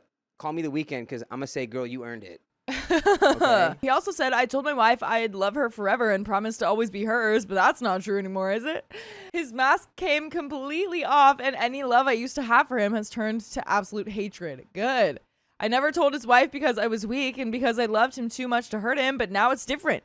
His wife is a stay-at-home mom. Frankly, he uses that fact to financially abuse her. After a few years, I saw the game he plays. He has a separate phone, separate credit card, separate bank account that is actually his dad's bank account that he has a debit card for. He makes the money, pays the bills, pays the taxes, handles any finances and phone bills. His wife can use their joint credit card whenever she wants, and he always pays it, so she has no need to look into their joint bank account. She probably never questions why their bank account doesn't get direct deposits from his work and is instead a transfer. She never asks questions. How come their taxes say he makes so much more than what ends up in their bank? And she never asks questions about how come there are extra credit cards being used by him that she doesn't know about. I heard him say that he works and makes money in their family, so he gets to have fun and do whatever he wants. I laughed once because he said he likes a woman with ambition who works, but that's funny because he cannot take any criticism. One of his complaints about me, and really what he wants is a woman who shuts up whenever he tells her to stop asking questions and give freedom. I know that she doesn't work, but she could become very wealthy if she gets even half of his assets in a divorce. He has a 401k and pension that are worth several millions and a fully paid off house, in addition to several brokerage accounts. There is also a likelihood, if she gets a good lawyer, that there will be clawbacks for the thousands in hotel rooms and restaurants that he used for his infidelity over the years. I wonder, as he claimed he was traveling for work but instead going on date nights and sleeping over, could a judge subpoena his Outlook calendar from work to verify if he was traveling or not? Good question. There's a chance that she does not divorce him. They are Catholic and from a culture that excuses men for cheating, especially as he has been providing her a good lifestyle and an outwardly social picture-perfect life. But I feel like she needs to make the decision herself after knowing everything. Their youngest is now 18 and will go to college in the fall, so there will be no child support to pay, and everyone is an adult and can decide their own relationship with him. I thought many times about how I would tell her. I don't have her number and can't find her on social media, but I do know where they live. I know he is traveling for work in Europe today and won't be home, so I'm thinking of just ringing her doorbell in the afternoon and talking to her face to face. I'll take anything that comes at me. I'm prepared to be arrested for trespassing, even if it comes to that. I'm prepared for retaliation at work if it came to that, but it would screw him over even more if he did that. The last 3 years was not the person I wanted to be, and I am so ashamed of myself. Any relationship that I have in the future, I will disclose everything that happened, and if it means I'm alone for the rest of my life, so be it. And there is an edit. I have texts, videos, pictures, and recorded him admitting to the one-night stand and prostitute. I live in a one-party consent state. If a judge wants me to make a statement, get subpoenaed, or be in a disposition, I would be happy to. And there are some comments, but I want to hear your comments. Do you think that talking face-to-face with this woman is a good idea? Nope. Yeah. I'm a little worried for her. I do appreciate that she's trying to make things right and trying to do the right thing because of her guilt. I do appreciate that she's trying that. Yeah. But it's just like I think this is more about you than that actual situation. It's kind of more about like you like making up for it. Yeah. The vibe to me is that she's probably knowing what's going on. She's Catholic. She's not going to divorce. She's got the money. Well, She's got, you're going to walk in there and she's going to be like, just leave me alone. And then you're going to be upset and just write her a letter. Yeah. Do something where you could just give it to her and then remove yourself. You don't need to be involved in what she does after that. It's out of your hands. You've done enough. I mean, I don't know if she knows, though. I think, like, it said that the in the Catholic community in her area, like, that's the vibe. But I don't, like it's the vibe for it to be forgiven. 20 people? But since they got engaged, though, you Openly don't think talking about you it? don't think she would like you don't think she would like? I mean, I don't know. It is surprising that he kept it quiet for like 25 years. It seems to be so wide open that it's like, yeah, it's almost like he's like flaunting it, where it's like I can get away with anything. It's like she won't even leave me. Check it out. Oh man, yeah, He's we're so the shot it's just so brazen, especially because it's like the way that he's treating her now. OP. Yeah. By being like, oh, yeah, you think I was in love with you? I mean, I'm not. That's crazy. Oh, I forgot. That's not how you would treat someone. You'd be like, he knows that she could just go talk to his wife whenever. So if he was actually afraid, I feel like he would have handled that situation with more delicacy. But I could be wrong. Yeah. I don't know. It's just, regardless, though, it's like, you just tell her the info that you have.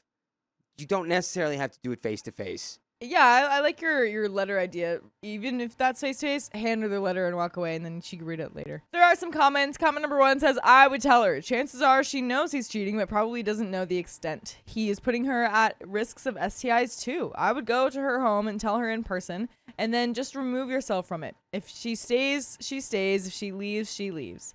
Opie says, I really don't think that she knows. They call each other Amor, and I see her sending him funny jokes through text.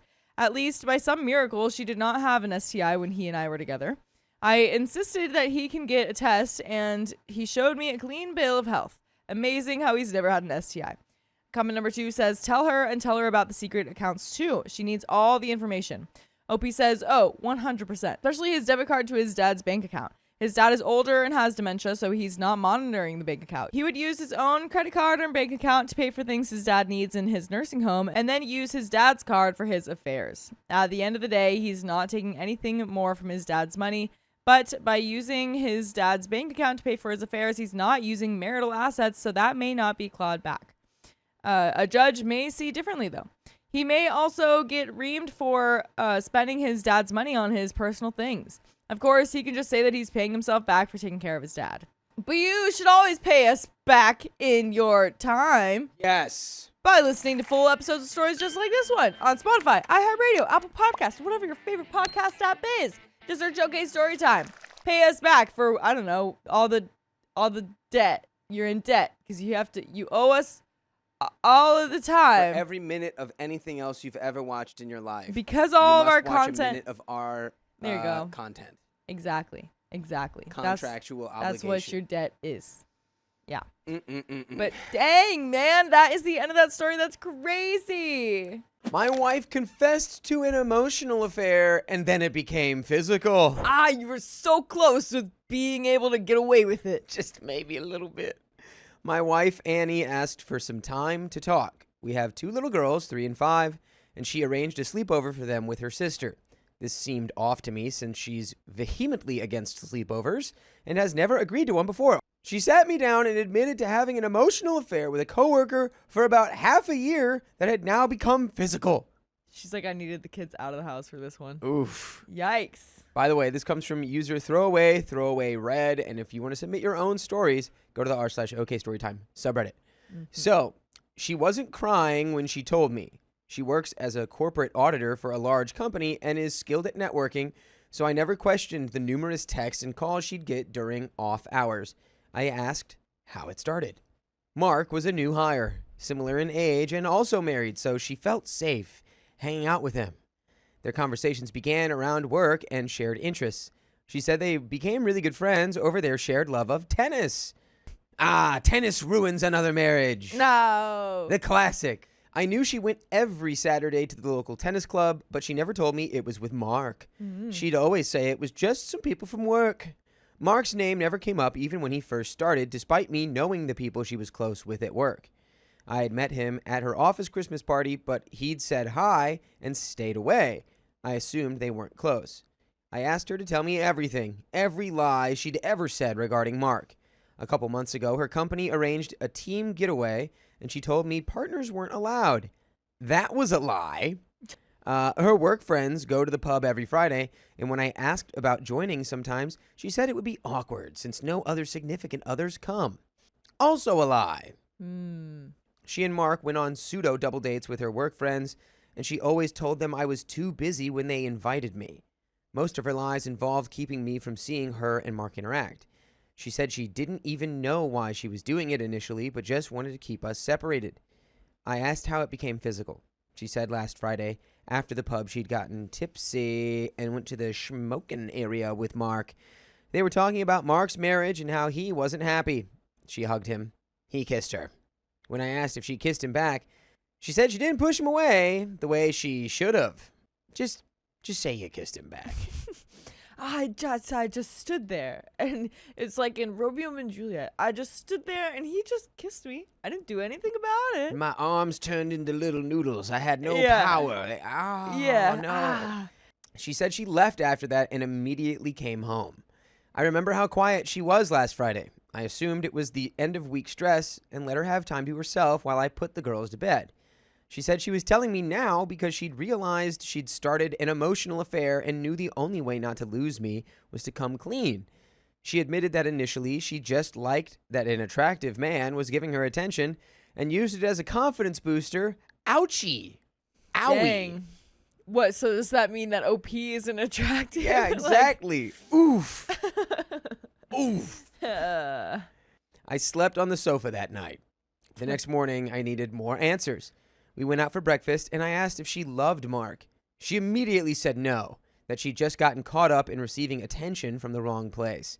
She couldn't imagine losing our family and didn't expect me to forgive her, but needed to tell me about the kiss. I told her I didn't know if I could trust her anymore after all the lying. She started crying, saying she would do anything to fix it. If I asked her to quit her job, she would. She showed me her phone. She had deleted and blocked his number and would now only communicate through a monitored company app. I asked for space and moved into the guest room while we figured out what to do next. She keeps talking about couples therapy and how she'd hate herself if her actions caused our daughters to lose their parents. She grew up in a broken home with a barely there dad and doesn't want the same for our children.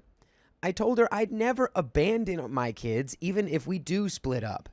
I talked to my older brothers about this, and they said I should try for my daughter's sake, but also make her quit her job. I know how long she's worked to be promoted into her position, but I can't tolerate him being around her.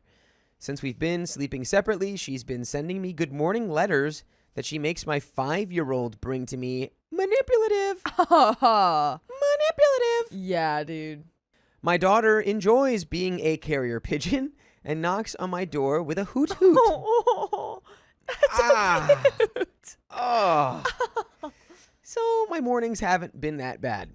We've been cordial and focused on making sure our daughters don't have any disruption. She made coffee the other day and told me she loved me when she handed it over, but I couldn't bring myself to say it back. I haven't kissed or touched her in a week. And there is an update. But I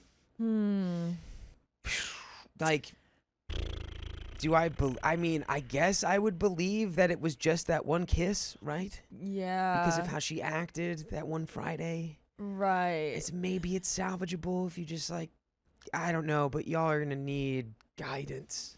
Yeah, I think definitely going to some sort of couples counseling, because I mean, people have done it, you know, people have like worked through cheating in their marriage.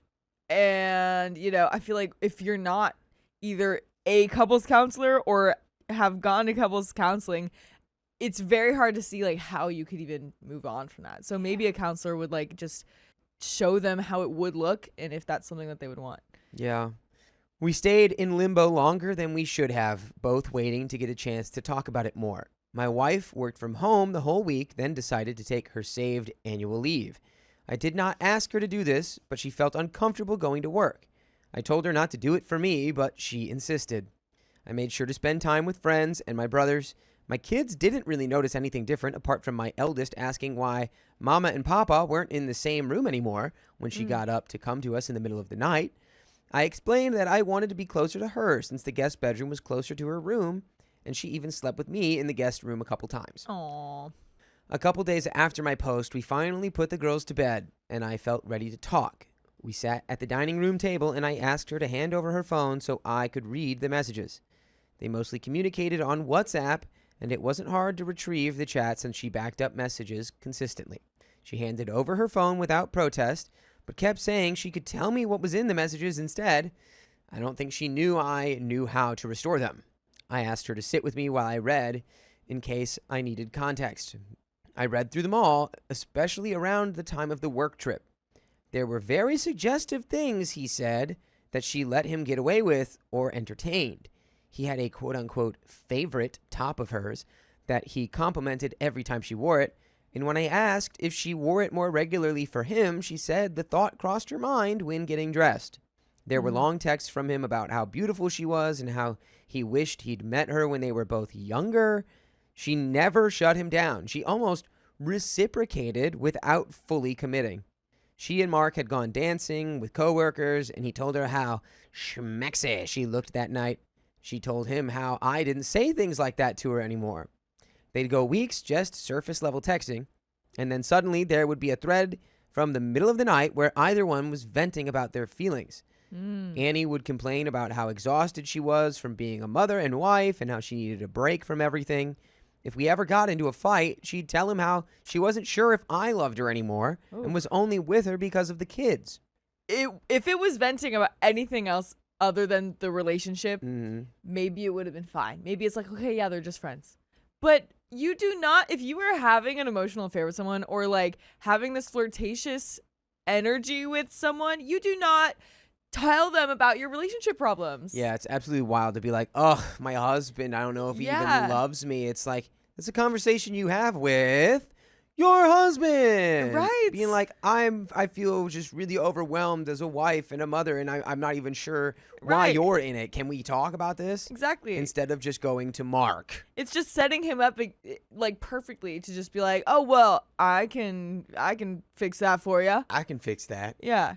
It's like, dude. I can fix that. Come on. Come on, man. She sat there while I read everything and answered my questions when I asked for context. When I was done, I asked her again if she'd slept with him. If she had, she needed to tell me now. She promised on our children's lives that she hadn't done anything more than kiss. I asked if she'd done anything else inappropriate, and she admitted that on the work trip they'd gone out, got a little wasted, and she sat on his lap while he told her he wanted to F her.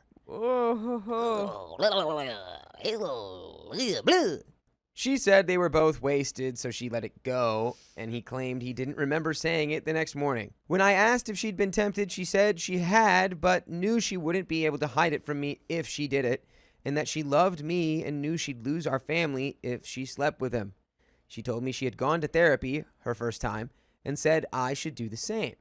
I asked if she'd told her family, and she said she'd spoken to her sister about it. They got into a fight, and her sister told their mom. Her family is not defending her actions. My mother-in-law came to see me and apologized for her daughter's actions while telling me to give her another chance.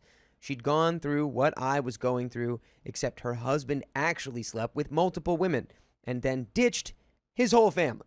But by the way, we will never ditch you, because you can listen to full episodes of stories like this on Spotify or iHeart or Apple Podcasts or wherever you listen to podcasts. Just search OK Storytime, and you've got over 70 days worth of stories to listen to. Oh, yeah. It's a lot of hours. It's a whole lot. But I don't know. I mean, Yeah. Second chance. Mm.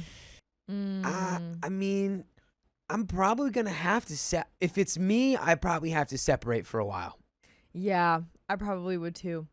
'Cause I'm just really bad at hiding my emotions, I think, when it comes to problems like these. It's like if this happened to me and I was like, I had to just like pretend like everything was fine and just Yeah. like move on with it. I could not do that at all. Yeah, I think you can maybe.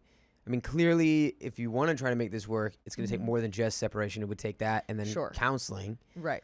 But I think doing that and then, coming up with some reason for the kids as to why that's happening, being like, oh, it's for, work or blah, blah, blah. And it's like having, a short-term lease on an apartment somewhere for a couple months maybe. And like just being able to feel what that feels like. And if you really are like, I miss my family more than I'm upset about what she did, Right. then that's your call to make. Yeah. But there's no way I could just pretend like everything's fine while we try to work it out. Absolutely. For sure. Okay. Annie has a few more days left on her annual leave and decided to hand in her notice when she goes back. Oh, wow. So Annie's getting a different job. Which is, I think, would also have to happen if we were going to stay together. Yeah, it definitely helps. I'm still sleeping in the guest bedroom, still struggling with being physical with her. If she reaches for me or kisses my cheek, I don't deny it anymore. I'm quick to snap at people around me. My wife is taking the brunt of it, but it's the same at work, too. My drinking has increased. After Annie made a comment on it, I said something along the lines of, well, can you blame me? And she left the room in tears. My brother said it would hurt less with time and that we needed to actively work on building a new relationship. She's still trying. She's almost too agreeable with me to the point where it's annoying, like compensating. Yeah, I can see that. For sure. I almost want us to scream at each other so we can move on from this weird, polite relationship we've got right now. And that's the end of that story. Couples therapy, my guy. Yeah.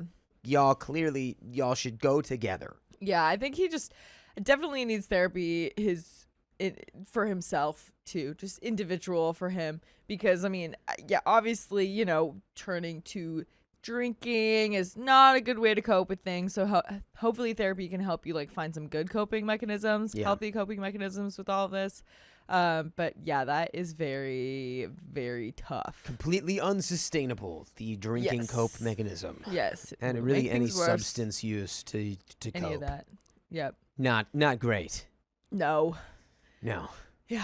My ex-wife cheated on me, so I'm moving on with my life. Time to move on. My ex-wife and I had a 2-year relationship. We had our son before we married, and I tried really hard to be a good husband and father. Starting as an introvert meant that I really had to start from scratch, but I can honestly say I did my best to learn. And by the way, this comes from user Looking to Survive. And if you want to submit your own stories, go to the r/OKStorytime subreddit. I'm Dakota. I'm Riley. And I'm Keon. And we're going to try to give our best advice, but we have not experienced most of these situations ourselves. So if you have, let us know what you would do down in the comments. My ex and I were total opposites. Maybe opposites attracted in the beginning, but then we started butt heads a lot, like a couple of goats. Uh-oh. Like a couple of billy goats. My ex-wife, I learned, hated to compromise and would use bullying and gaslighting tactics to get her way. She was a spender and wanted to splurge on things because she thought she deserved it. Looking back, she wasn't really a good mom or wife. She was very self-centered and spent more time on her phone than with me or our son. I took care of everything, including my son's hospital visits, and she didn't want any more responsibility. Meanwhile, I was being burnt out from all of the work. The last straw was when she cheated on me with her ex. Oh! Both of us knew that infidelity was a deal breaker. As soon as I learned, I knew I needed to leave or risk starting a fight. So I carefully planned my exit. I found a house to rent 2 hours away, removed myself from the apartment lease and utilities, removed myself from the joint account, and moved while my wife went for some facial therapy. Before I left, I gave her divorce papers with copies of evidence that I also sent to her family members exactly at the same time the moving company and I left. Baller. I blocked her on everything. I left everything in 6 hours. After I moved into my new place, I was bombarded by texts and calls from her family. Most were apology. Her cousins admitted they saw this coming. Her mom apologized a lot, saying she didn't raise her daughter well. Both her mom and aunt begged me to reconsider the divorce. Then came messages of threats and insults from my ex, using different numbers. I just kept blocking her, but it got so bad that I got a new phone. The divorce was rough because of my ex. She tried to say I kidnapped my son and even sued me, but I presented all of the facts. I was the one solely responsible for everything at home and for my son's health, speech therapy, and more. The judge was understanding and dismissed her claim. I also presented evidence of her infidelity, including her reckless spending. I even got the affair partner to confess. Oh, dude, what are you? How are you doing this? Dude, OP Sherlock Holmes? OP is Batman? You better go to Vegas right now and bet on whatever color you think you should bet on. Yeah, or I don't know. I hear Baccarat is the most 50-50 game you can play in a casino. The affair partner still lived with his parents, and I threatened to sue him for alienation of affection unless he confessed. It was a long shot, but he caved. Because of all the evidence, I kept almost all of my money. I just had to pay my ex a little bit of alimony for a year since she had quit her job. In custody, I was awarded primary custody, with my ex getting supervised visitation. She made it worse for herself because of the threatening messages she sent me. It didn't help her that I now lived 2 hours away and she couldn't drive. For months, she didn't visit our son until her cousin drove her. I only realized how bad it had been once I started living alone with my son. Wow. I felt like a huge weight was off my shoulders. I felt peace. I decided to make the best of the change. Because of my son's autism, I got a care provider and an ABA therapist to help with his therapy at home. It was so much better that I can't even describe it. A few months later, my ex shifted tactics. She said she regretted her actions and wanted to be better for me and my son, but I wasn't having it. One time, she came with her luggage and tried to move in. I refused and called the cops. Oh, She wow. tried gaslighting, crying, and everything to get her way again, but I told her to never come back. I even got the judge to deny her visitation after she tried forcing her way in. She then started love bombing me with texts. She even got her mom and aunt to help her, but since that was still tied to my old phone, I just disposed of it for a bit of cash. About a school year later, my son's care provider and I got really close. She was sweet, gentle, thoughtful, and positive. So different from my ex. But she was 11 years younger than me. Back then I was 30 and she was 19. In nursing school, I didn't make any advances. But one day while my son napped, she cooked me a meal and confessed she was attracted to me. She wanted to date me for real skis. Wow. And the way to get to a man's heart. I thought it wouldn't work since respite care providers aren't supposed to fraternize with clients and the age gap was an issue, but she said she would quit if needed. I told her I needed time to think. My divorce had shattered my desire to date, but I was very attracted to her. So I told her I'd like to do this slowly and properly. 4 years later, after she graduated and became a nurse, we tied the knot. I learned from my past mistakes and became a better husband thanks to her positivity. That wasn't hard. My son even calls her mom now. The first time he did, I knew I had to marry her. I also took the relationship very slowly to be careful. Strangely, I'm still close with my ex's cousins. They're old school, tough people, firefighters, military, and while they care for my ex, they respect me more. They even invite my family on vacations. Now, the part that still makes me angry. My ex. She found out about my wife years ago and confronted her at her nursing school. It terrified my wife, and I nearly got into a physical scrap with my ex, breaking it up. We filed more restraining orders, and now my ex is not allowed near my family, even our son. She can only video chat or have supervised visitation. After the divorce, she went back to work and lived alone.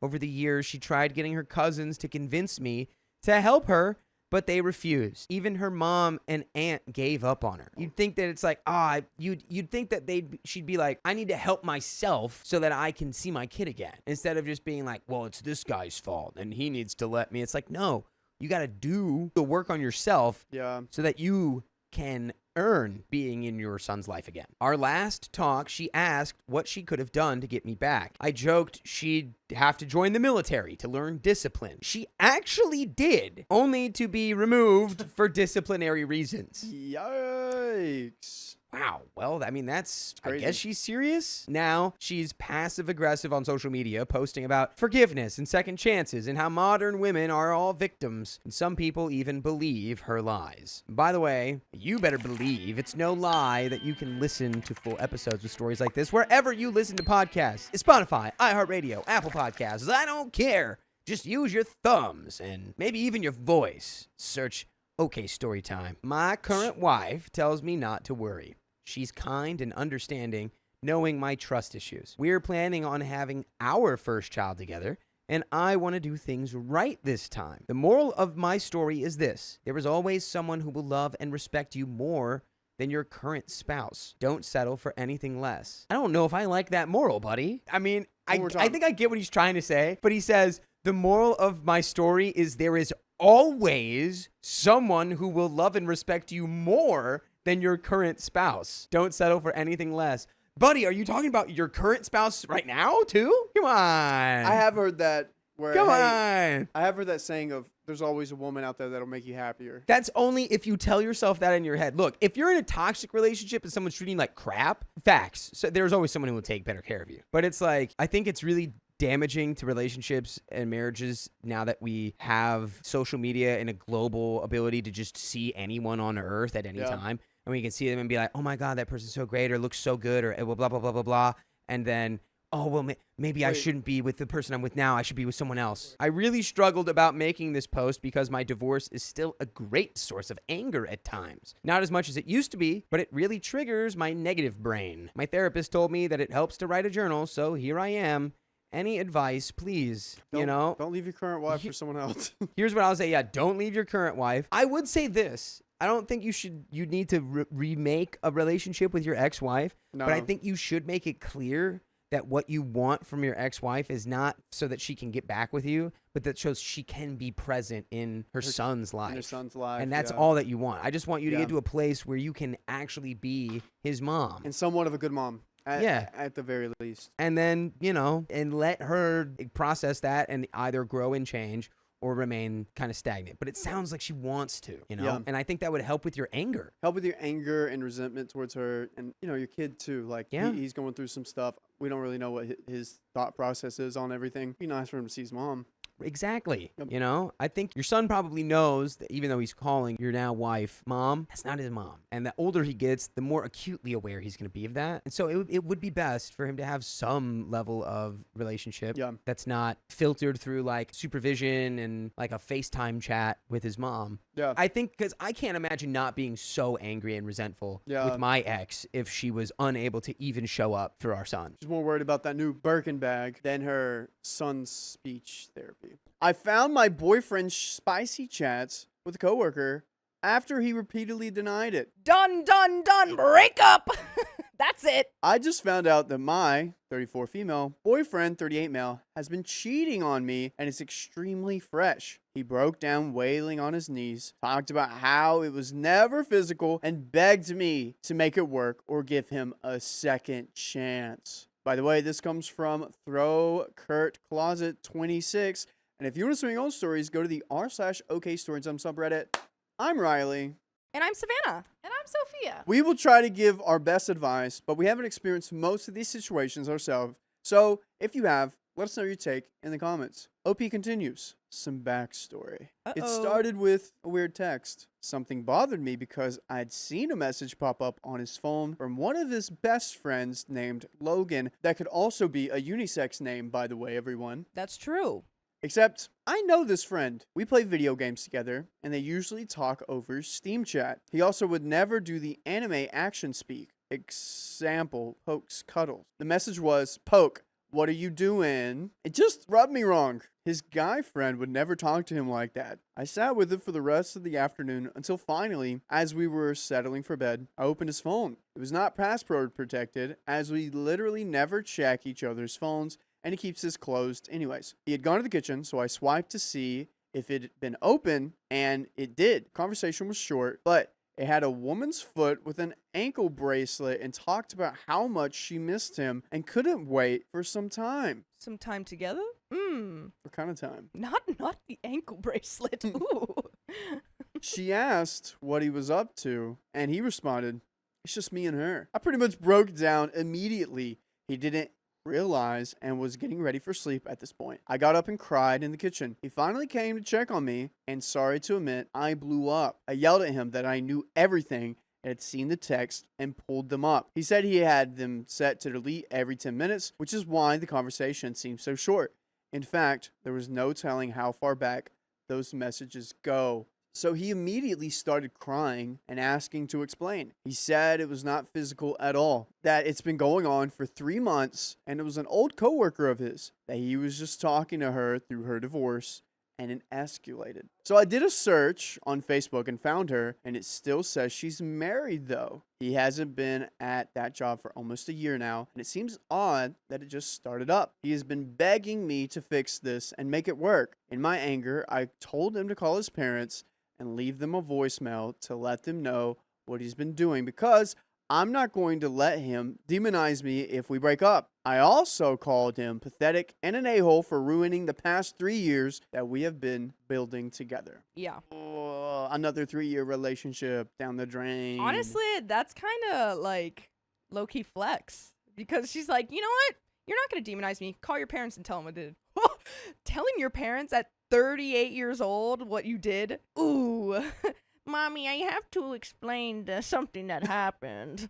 Oh my Mommy, don't be mad at me, but like, I mean, that is something you can do, but that's the first thing she thought of. Yeah. Wild. that also is wild. That reaction of like, let's get your parents involved. I like Wait. never think that. Let's not talk to my parents. No, let's not do that. Tell them what you did. They'll agree with me. Oh That's a my power God. move, but also crazy in It my really opinion. is, especially as a weird parent relationship. So we are both from out of state with no family here. I love him tremendously. I know I've gained weight due to stress at my job. He said that he started talking to her supposedly 3 months ago because I was being difficult and emotional due to my job, and he didn't know how to handle it. I know this is all over the place and not cohesive, but I'm emotionally wrecked. I know I have 2 options. 1, work on this with him, or 2, tell him to walk. The house is basically mine. Most of the furniture is. The cats are mine, and he has some furniture and his clothes and his computer. Right now, he's in the guest bedroom, sobbing and crying, and telling me how much he loves me through the walls.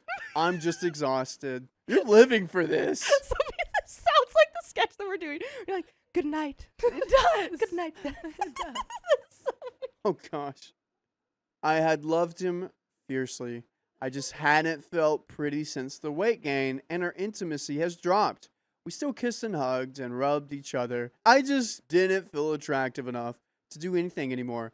Maybe that's why he started emotionally cheating. I feel ashamed and to blame for this, even though I was not the one rationally. He keeps begging for a chance and saying that he has wanted to break it off, but they don't always say that.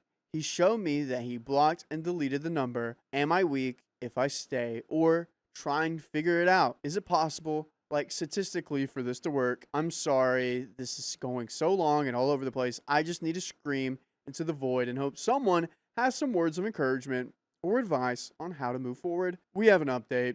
Aw. Wait, I kind of feel bad for her. Yeah. I mean, like, yeah, I feel bad for anyone in this situation, but like the fact that she, like, you can tell how it just spirals towards the end. And then Mhm. it's like, I wanted to, do that. Am I being crazy? Blah, blah, blah. No, Yeah. you're not at all being crazy. You're like actually reacting very, very normal. Yeah, In my yeah. opinion. Like, if someone was cheating on me, like, feel this why way would it too. be my fault? Why do I always have to feel bad? You know? The underlying theme or like thing that I'm really seeing here is her self-confidence. Yeah. And how her self-confidence is tied to this relationship, her Mhm. job, and I think it's a wake-up call of hey, you're noticing some things. You're noticing you're kind of losing yourself That's here. good. That's Let's actually turn very it good. around. This happened, and it also shows that your boyfriend is not supporting you and Yeah. who you are. Emotionally, at least. Yeah, Physically, she's getting the rub. she's getting a free rub here and there. Physically, the free rub is still there, but Yeah. mentally, the rub is not there. she's getting none on the mental rub. Yeah. Sophia, prediction before we get into the update. Does she stick it out? No, No? break up. She broke up? Okay. Yeah, I'd say break up for sure. Update. I had started an update but didn't save it, so I had to start over, and I just didn't have it in me to start over until this morning. I Oh. guess if you got to my profile, you can find the first part. But in summary, on Labor Day, I found out that my boyfriend had been cheating on me with someone. For all those who said it was happening a lot longer than 3 months and it was definitely physical, he said it was just cheating. You were right. Of course, I'm her in that Yeah. situation of like, no, I'm great. Like he would never do that to me. I'm Benefit of special. the I'm doubt. unique. And then it's just like, then your world comes crashing down because then it's like, wow, so I actually meant nothing. That's wild. ridiculous. Yeah. I finally spoke to him Friday. He had No! written a BS letter about how he tried to fend off her advances. It was never physical. It was all conversations and fake flirting on his part. Truly manipulative crap. I had come prepared Friday with 7 points I wanted to make. A part of me had truly wanted to believe that maybe he was just talking. I know, I'm an idiot. My 7 points were: 1. I want to see your phone, then try and restore messages, and if you permanently deleted them, then I know he was lying and trying to get rid of incriminating crap or see the truth. 2. That his letter is nonsense and the timeline doesn't add up. 3. I want all of the truth if he has any hope of reconciliation. 4. After my work trip, he needs to move out if he has any hope of reconciliation. I need my space, and if he needs to be on his own to self-reflect what he truly wants and why he did what he did. 5. I need to go through the holiday season alone. This is the time I lost my dog. This is the time my family will be down. This is the time I am the most sensitive and I need to be by myself. This time period will be low to no contact. 6. He needs to go to therapy and be 100% honest with himself. I will go too. 7. If he is truly serious and truly believes the jargon he wrote about me being his person, we are starting completely over. No moving in for quite a while. We're starting all over because he broke the foundation of what we had. You can't build on that. The only thing we can do is start completely over. And if I come to terms with I cannot forgive you for what you did, or it's still on my mind, then it is what it is. Agreed. I think 7 those are all points. great points. Yeah. And I'm glad that she made a list. That's what I do. I Yeah. very much am like, list. I love my lists. But I do like, too. yeah. But I think that those are all very good points. And Yeah. the thing is, now it's a test. Yeah. Now you just have to test them. And then you have to like keep going back in your mind. Like, is it worth the mental turmoil of all of this? I think 2 things. 1, I've seen this only happen once in workout, where they were like, we're starting Oh. completely over from scratch, and it works out, and they were happy. Don't know how that happened. Wow. 2, if this guy knows this is the feat he has to go through to be with, the Yeah. OP, he's probably not going to do it Yeah. because, oh, Miss Ankle Bracelet over here, I can go over and hang out with her. She's going through a divorce. That seems easier. Right? Because I think he's just begging, please don't make me go back to my mom and dad. Yeah. I don't want to go back. Yeah. I would have to agree with that. Yeah. Okay, so I sat down on Friday and I was shaking. No one tells you how your body physically reacts to things, but I was shaking. I hadn't eaten anything since Monday. I did eat some crackers Saturday, but I could barely taste it. I had typed everything down so I didn't stray. He said, I wrote you a letter too. And anyway, I began with my first point that I'd like to see his phone. He jumped at it and led me to his phone. Then I told him what I was going to do, and he kind of shifted and was like, oh yeah, sure. I think he still thought I wouldn't be able to recover all of the messages. There were over 2,000 messages between them. Oh my God. The grossest messages ever. Super explicit, talking about the things they did to each other. How they missed each other. Him calling her princess, his baby. The rage I felt. I'll admit it, I yelled. I cried.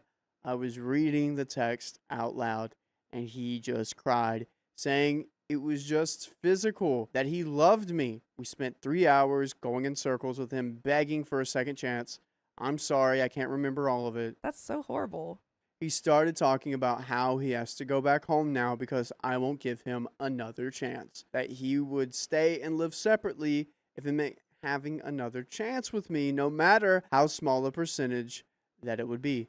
I told him it was 0.01%. I wouldn't even give it that. Can you go negatives? You Can can you add get a couple more -%? zeros in between there. And that right now, I just find him disgusting. I might not be able to see him as anything more. I was hurt, and so much was said, and I told him I needed my space, and he needs to get out, just like I had asked in my written letter. From sobbing and crying, his face completely changed. No tears, no nothing, just completely in the flattest of voices. Well then, I guess you're going to have to evict me. What? So now it's turned on her. She's the bad person for, him out after he did everything horrible to her. What? No. Yeah, call up the sheriff. Sheriff, I gotta somebody out of my house. I gotta go see my ankle. Oh, man. I was like, okay, bet.